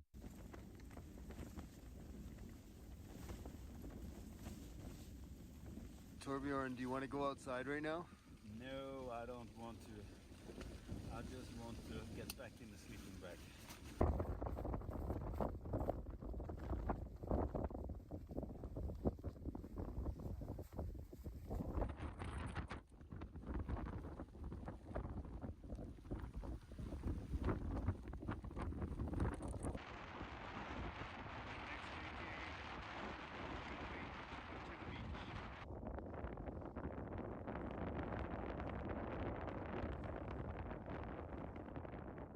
As we descended out of the storm, glimpses of rock came into view. It was most certainly a beautiful sight for tired eyes.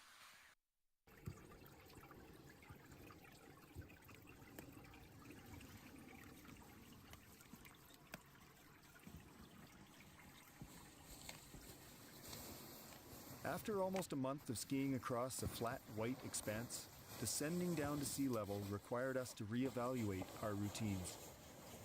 Part of this was ensuring that our firearm and ammunition for polar bear protection was kept close at hand. To the toe of the glacier, where we finally exited the glacier after roughly 4 weeks of traveling on it. So big moment. But we didn't have time to celebrate, so we kept going. We crossed a freshwater lake for about 7 kilometers. And then luckily we saw the tracks of another expedition in front of us going over an unlikely low pass to the south, which got us over the top with about a 300-meter carry across rocks where we had to divide all our gear up again.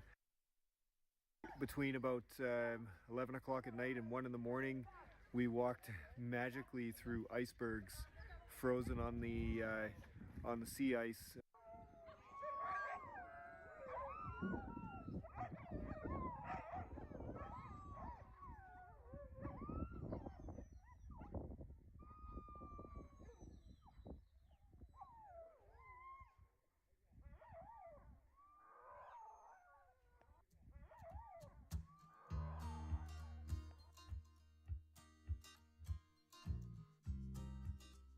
Eventually, we were able to acquire a helicopter to take us from Isotok to Tasselak, a much larger Greenlandic community on the east coast.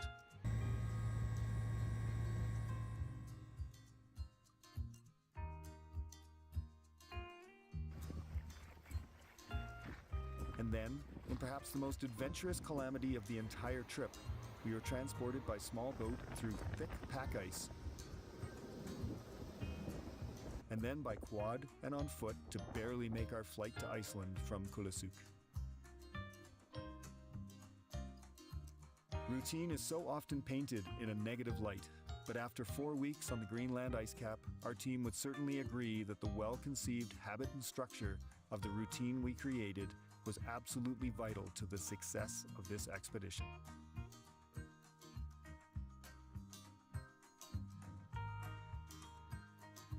Can I just say this is crazy type 2 fun we got going on here.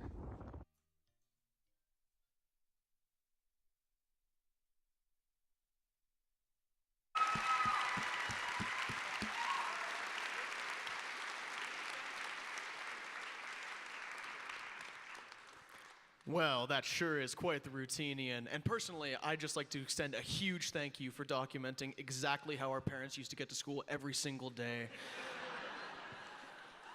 And I believe that we have one more film. Isn't that right, Layla? There is one more film. Care to tell us about it?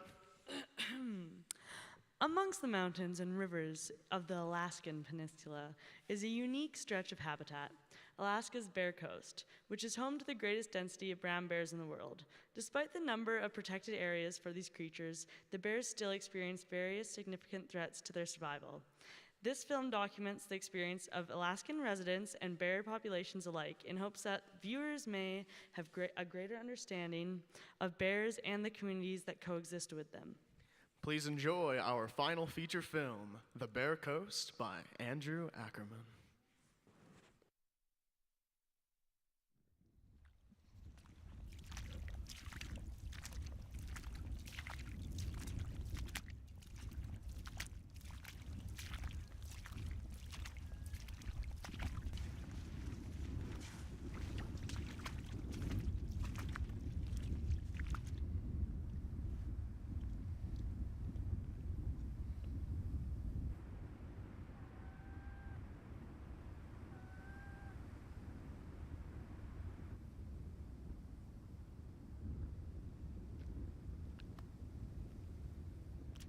I always try to be, like, as we're approaching, be conscientious of which way it's going to go if something goes like it doesn't expect. The other thing that could happen is if there's all this stuff going on over here with, could be other bears, could be people, could be anything that's on that bear's radar, and it sees us as the most predictable thing in that scenario, first thing it's going to do is going to come right here.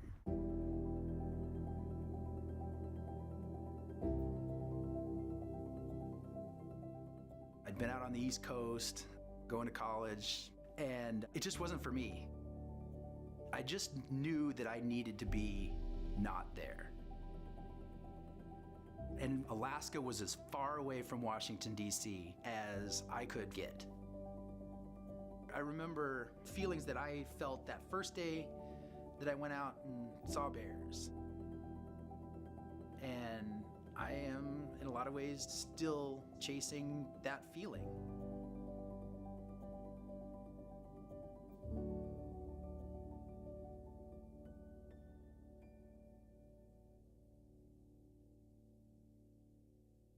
There's a big swath of land on the north end of the Alaska Peninsula.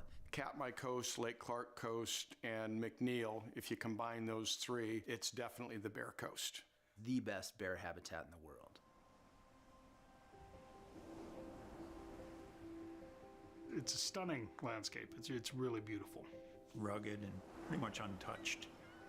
You know, it's a remarkable place, and it's got an amazing cast of characters in terms of wildlife and cultures and landscapes.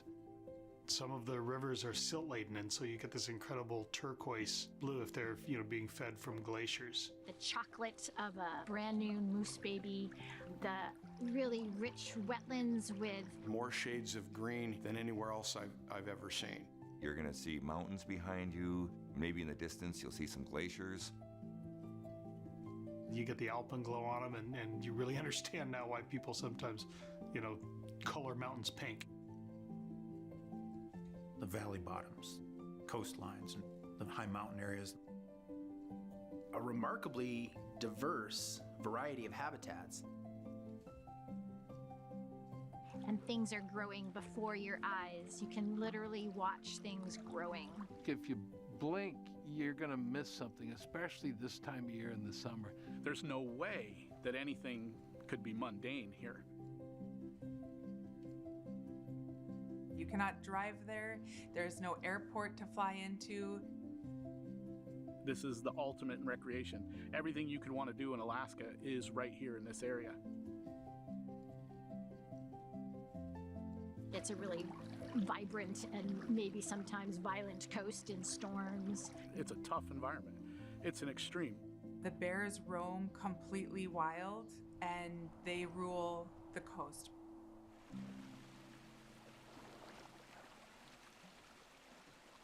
I would put the Bear Coast and that part of Alaska in terms of value to humanity on par with places like the Amazon.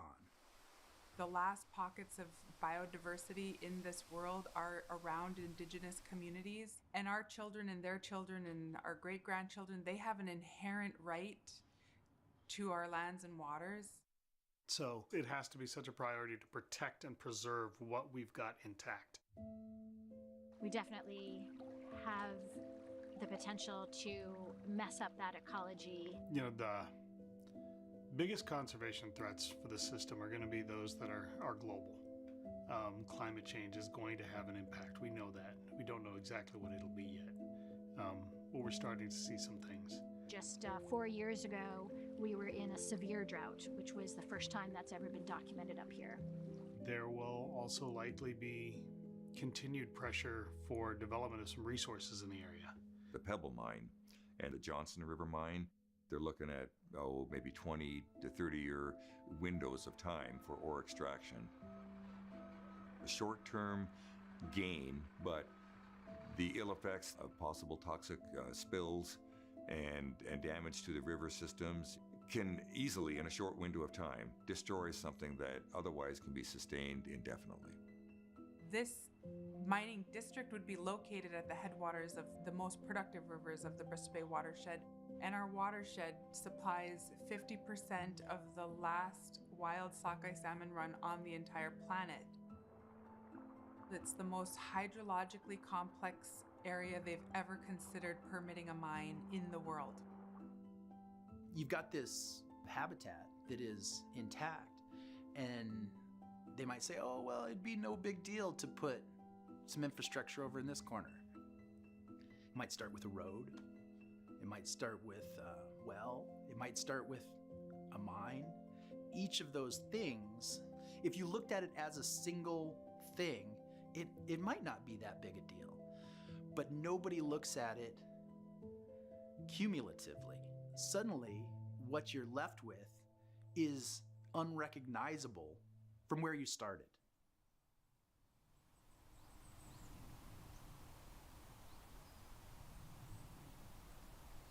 Doug Chadwick's line was, what most people know about bears has more to do with the nature of stories than the nature of bears. Lewis and Clark put the name grizzly bear Ursus arctos horribilis to what we actually call a brown bear, and they have a horrible reputation as being these bloodthirsty killers. Definitely something that is played up in movies. That scary wilderness creature that could attack you. It's always trying to kill something or attack something. They're thought of as man-eaters or man-killers. But most of the bears really aren't a threat to human. Treat them with respect, give them the distance they want, don't surprise them, and they're very predictable.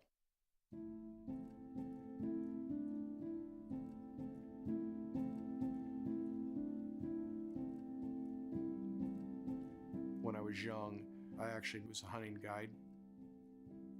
Initially, it was exciting, being a real man and out, man against a bear. But that faded pretty quickly. And then after a while, I just got to where I started rooting for the bears instead of my clients. I didn't really want to see any more bears die. I couldn't do it anymore. I sold the hunting operation off and started getting back into photography, then being able to share that with other people. The look I get on people's face that have thought these bears were going to be terrifying and they didn't really want to be near the bears. And after a day or two with the bears, just seeing them realize that these are just an incredible animal and amazing to watch. We're so similar. We're opportunistic omnivores. We share a lot of food habits. We have the same habitat preferences. There's mutual curiosity. And that's maybe one of the things that makes it very easy for people to connect. To watch the interaction between moms and cubs, and then moms protecting those cubs, that's a deep down emotional thing. And each bear has an individual personality. We'll always get somebody who by the end of the day, they're like, holy cow, I really didn't realize how playful they were, or how lazy they are, or this one's grumpy and, this one's happy, and that they actually have personalities or even moods. I get excited every time I see a bear because it is that sentinel of a wild place. I know I'm in a wild place when I see a bear on its own doing its own thing.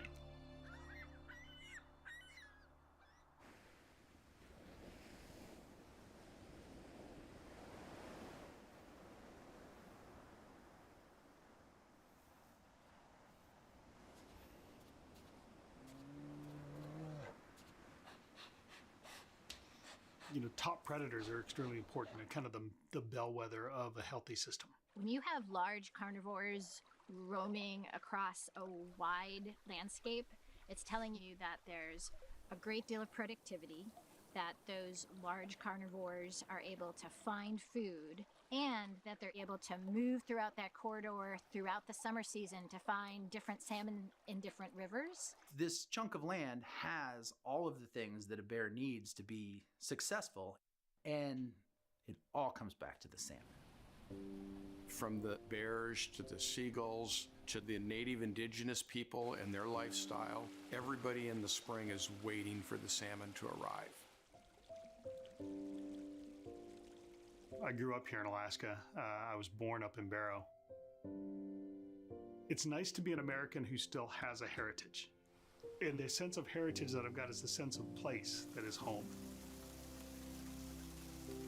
We've got a big place and big opportunities. It's the last, of the intact salmon ecosystems in North America, certainly, and providing now half of the sockeye salmon for the world. It's impossible to overstate how important salmon are to the whole system and the people living in these traditional communities. The word for food in Yupik is naka, which is the same word for fish. And we're called the last intact salmon cultures of the world. In ecological systems, it always comes down to energy transfer and energy flow. The rivers are the lifeblood of Alaska, and the salmon are the energy and the product that blood delivers. The salmon start in the rivers, they go out into the North Pacific, they gather up all this abundance. When we have our salmon come back in the summer, each of those salmon has nitrogen and other nutrients that it's picked up from the ocean. And they bring all of that back up into the streams. And after they've laid their eggs, they die and you find them all along the riverbank. And not only are they feeding all of the animals that eat them, they're also really feeding the landscape. The bears carrying those nutrients in and dropping salmon and poop. They're the can openers that are opening up these salmon, so everything else downstream is benefiting from the nutrients that are going back into the system. Those nutrients are then part of the soil and can help different types of vegetation grow. When you get into the forest and look at the trees, those trees have marine-derived nitrogen in them. It's a fabulous cycle, and I think of these rivers as living their full potential, thriving for all of the things from the insects in the water on up to the bears that roam the coast looking for food. The beauty of the Bear Coast area is that we don't have to restore anything. It's here. We just have to protect it. Storytelling is an important piece of natural history travel. The more people come and see a wild place and see an intact place, the more advocates we have for protecting these places. Before you can care for something, you have to care about it. Those of us that live here know just how special it is, and it is a place we love and a place to protect for now and into the future. I have an overwhelming sense of gratefulness that I found this place, that I found the opportunity, and I just don't know how to express that more except for to share it with other people. In a couple of generations, I would like to think if there's some kid in a city like I was who decides he really wants to learn as much as he can about bears, that he can have some of the same opportunities that I had. I get this sense when I'm watching bears do their thing as they have forever, that there's something right with the world. Like I feel things being removed from my shoulders. And the only thing I'm focused on is that bear that's napping 10 feet away. I became a dad 2.5 months ago. Like I do want to take my daughter to see these things so that she can have the same context to the world that I've had.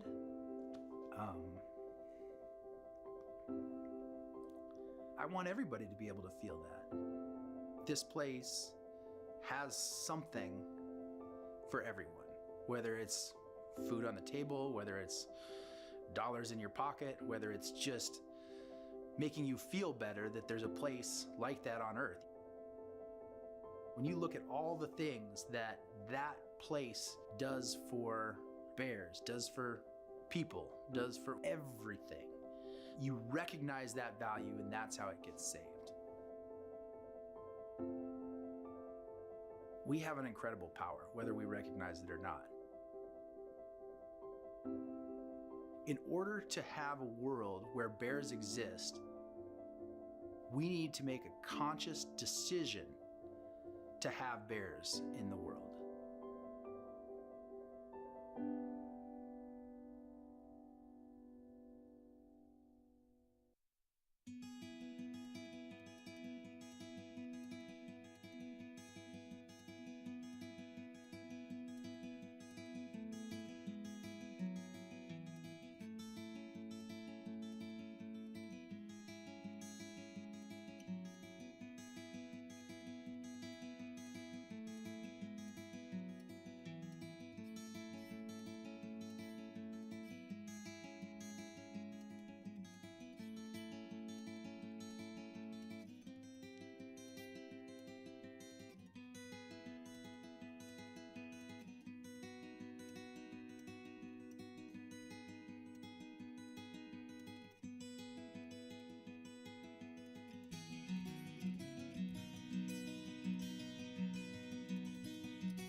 That was an awesome film with quite an amazing message, and most importantly, a pop of color, which I'm sure was nice after our last film.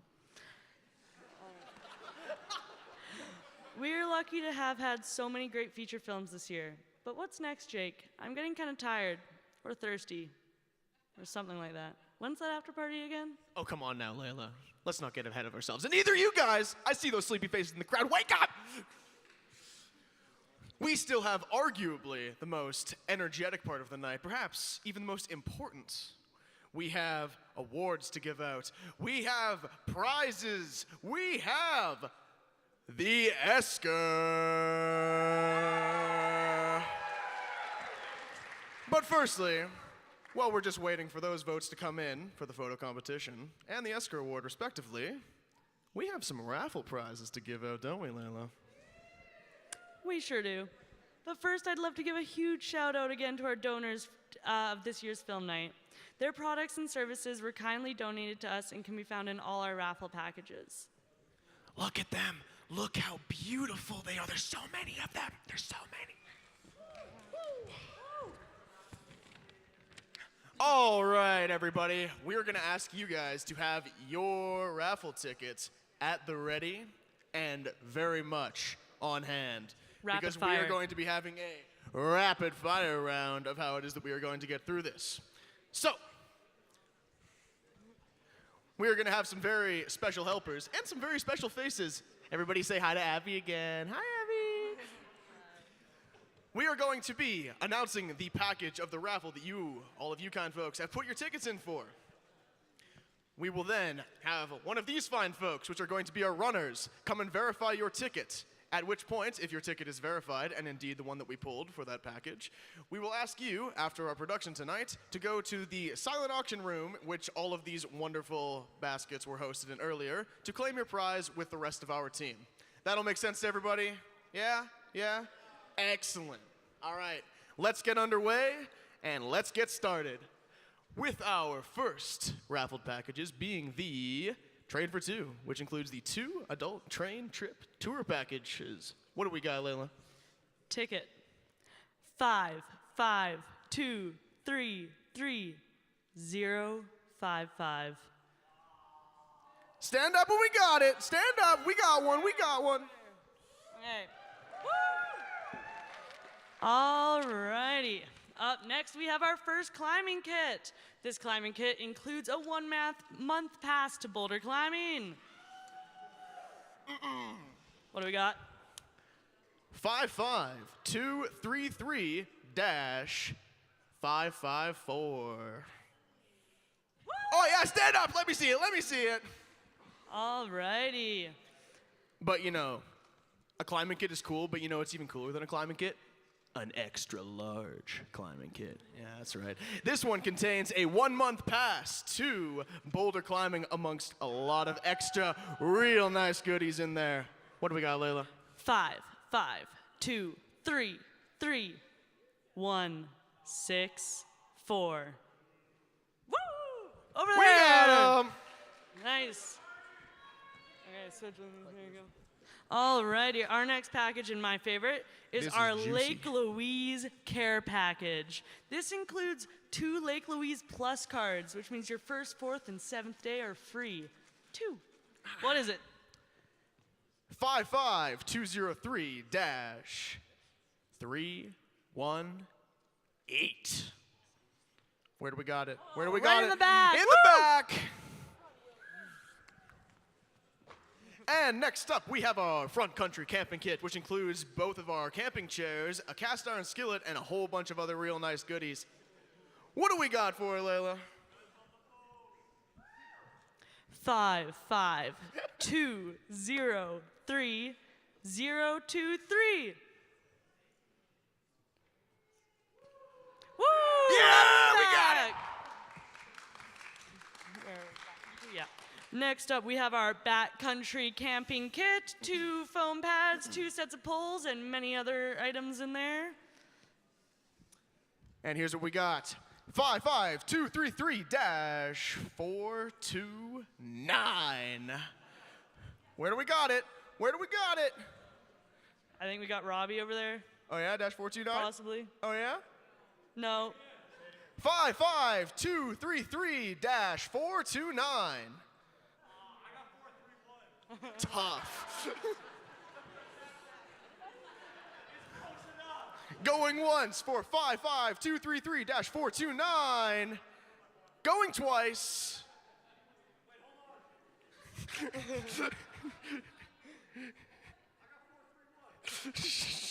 Okay. And we will redraw that one in just a minute. Take this one. As We'll just a come sign back off to it. that one.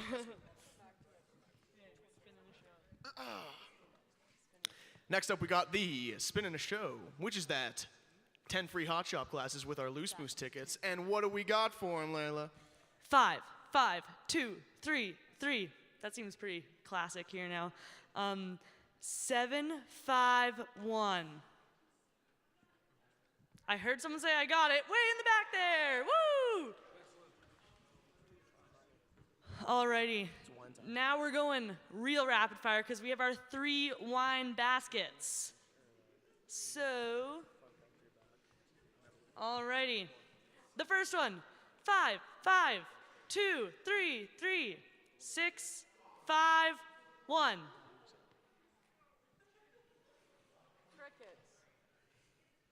One more time. 5, 5, 2, 3, 3, 6, 5, 7. That's a 7, That's Layla. a 7. There's a 7. 6, 5. Oh, yeah, there we go. We got it in the back. This is the next one. Alrighty, another wine basket here. Wait, alright. There's 3 wine baskets. Oh, okay, thank you. Oh. 5, 5, 2, 3, 3, 8, 2, 1. Did someone put their hand up? Okay, one more time. Oh, up there! Yay! Woo! Give us a shout. That would really help out. Stand up! Alrighty. Our last wine basket tonight is 5, 5, 2, 3, 3, 5, 8, 1. It's a real 1 this time, I swear. Woo! We're done wine. And we will almost be wrapping up our basket raffles here with our last 3 survival kits. Ooh, these contain a whole bunch of backcountry goodies to get you going to your next adventure. Going off with survival kit number 1. Ooh, what do we got? What do we got? What do we got? 2 tickets stick together. I won't. Only one of them. 5, 5, 2, 3, 3, 4, 2, 0. Yeah! Johnny! Don't worry about that. What do you mean what it is? And survival kit number 2. Hey guys, who can guess what the first 5 numbers are? 55203 332. 55203 332. Say it again. 55203 332. We got him! And for our last survival kit of the evening, 55233-804. I say again, that is 55233-804. Ooh, no takers, I see. One more time, 55233-804. I see. Yes, I see. Shall we? Again, won't we? Well, it appears that we don't have a winner for the last survival kit, so we're going to pick another one. However, in the meantime... But first, we are re-picking the backcountry camping kit. Everyone ready? 5, 5, 2, 0, 3, 3, 7, 1. Oh, I see a hand. Woo! Oh, we got Let's go. And our last one, survival kit number 3. Survival kit number 3. Who's ready? Who's ready? Who's ready? Who's ready? Who's ready? Who's ready? Who's ready? Alrighty, here we go.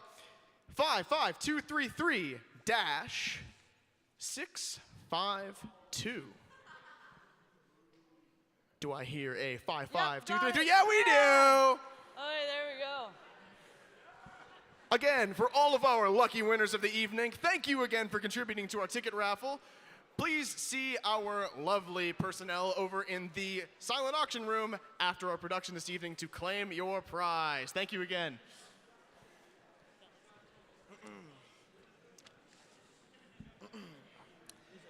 And that really was quite fun. I kind of felt like Santa. Is it too early for Christmas, Layla? Definitely not too early for Christmas.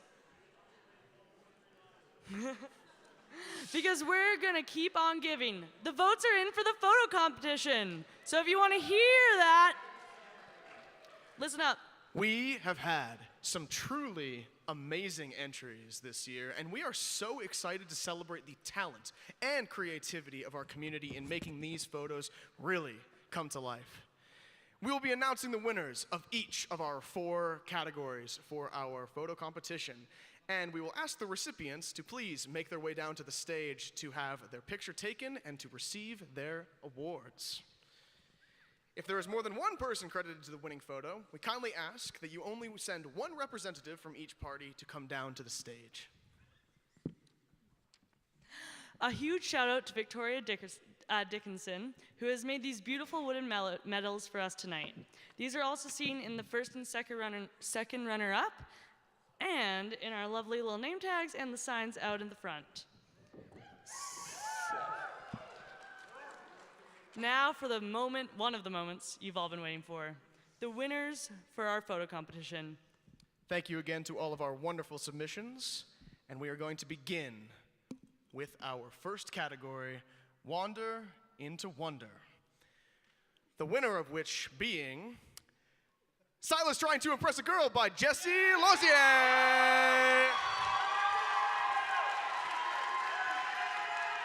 Come on down.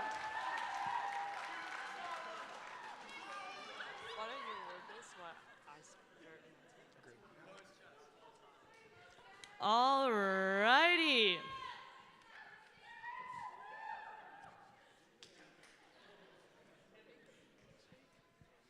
Now for the winner of Flora and Fauna.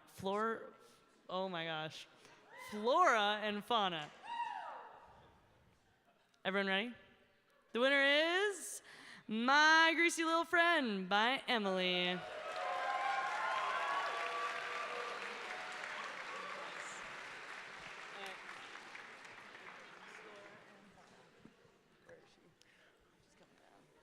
Excellent.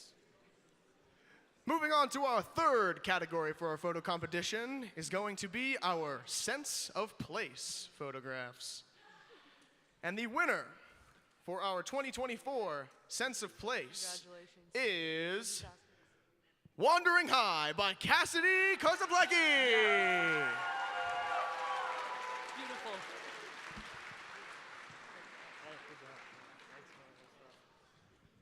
Alrighty. And the winner of our last category for pictures is Our Changing Environment. The winner is Vanishing Wonders by Emma Gray.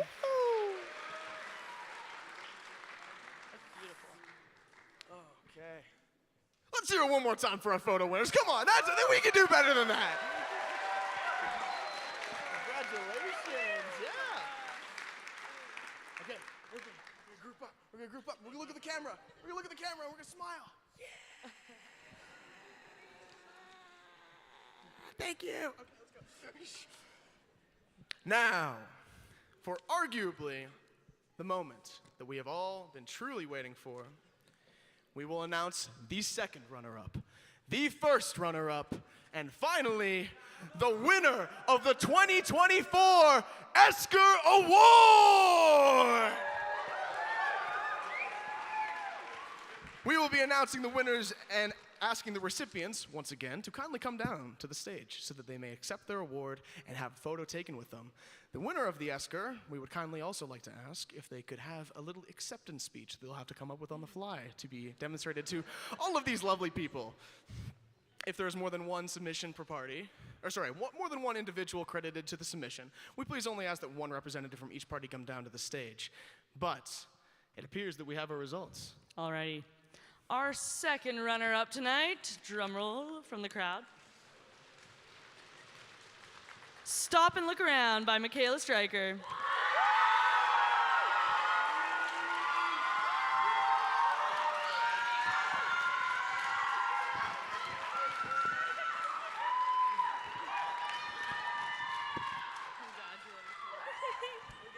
We'll just ask you to go over there.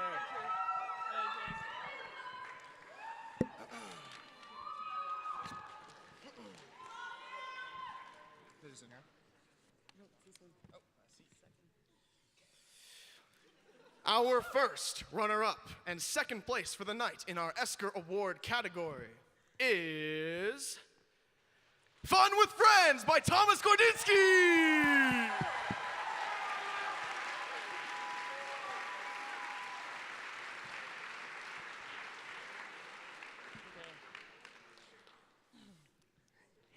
Hey, how's it going, Tom? How you doing? Yeah, that was a sick film, dude. Those are both incredible films. But now, for the winner. Is everyone ready? Can I hear it? Okay. The winner of the Esker Award is, drumroll please, Jake. Girl Dads by Abby Wilkinson!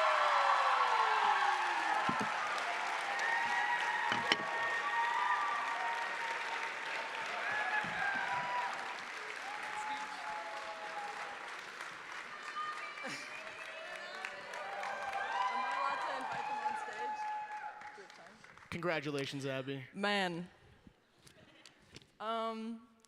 Oscar acceptance speech. Don't we all practice these in the shower or something? Anyways, well, shout out to the dads. If it's possible, I'd like for you to run onto stage just so everyone can see your beautiful faces, and Kiva, of course, as well, if you want to. But you guys are the main characters of the movie, so thank you for that. It was super fun to make, and it was a great trip overall. And, oh, Jimmy's on his way. Oh, he's Kiva. Oh, there's Mark. Perfect. Give him a round of applause.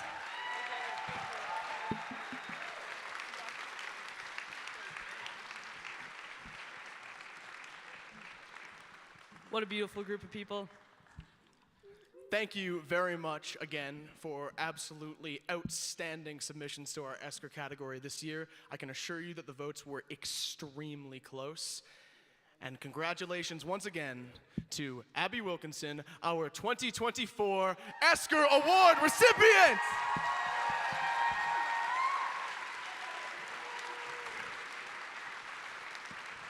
In conclusion to this absolutely amazing night, I would like to invite to the stage the entire class of Etol 4270 and Professor Ian Sherrington to share with me a very well-deserved moment of recognition. Each and every single one of these students, myself included, have taken hundreds of hours out of their daily lives over the past 2 months to bring this night to life. And having the opportunity to work, grow, and develop alongside these truly outstanding individuals has been an unmatched privilege. Our time together stretches back to our very first year, and through numerous adventures, through trial and tribulation, it is quite honestly a moment like no other to occupy this stage amongst true friends. Come on out, everybody.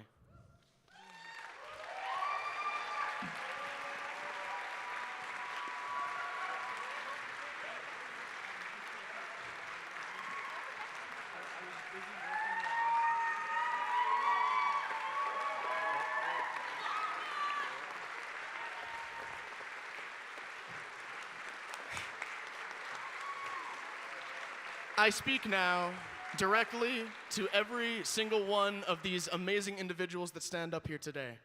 I truly cannot thank you enough for dedicating your heart, soul, effort, and time to a cause that I personally will remember as fondly as ever. I would not have wished to take on this massive undertaking with anyone differently, and I am truly privileged, I am truly honored to share this moment with all of you.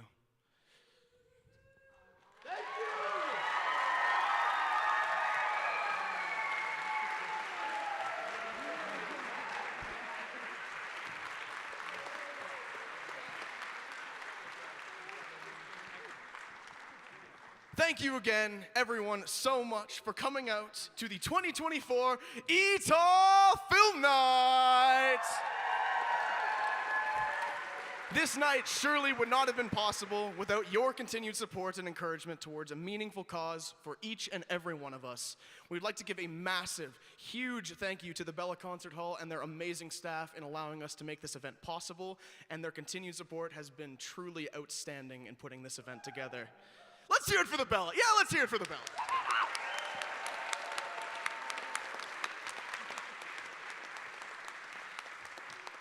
And as Etolers, leave no trace principles are very important to us. So, if you see any garbage lying around, any litter, we would kindly ask that you are able to deposit those in the nearest waste bins to your convenience, as that would be much appreciated on our end for our cleanup.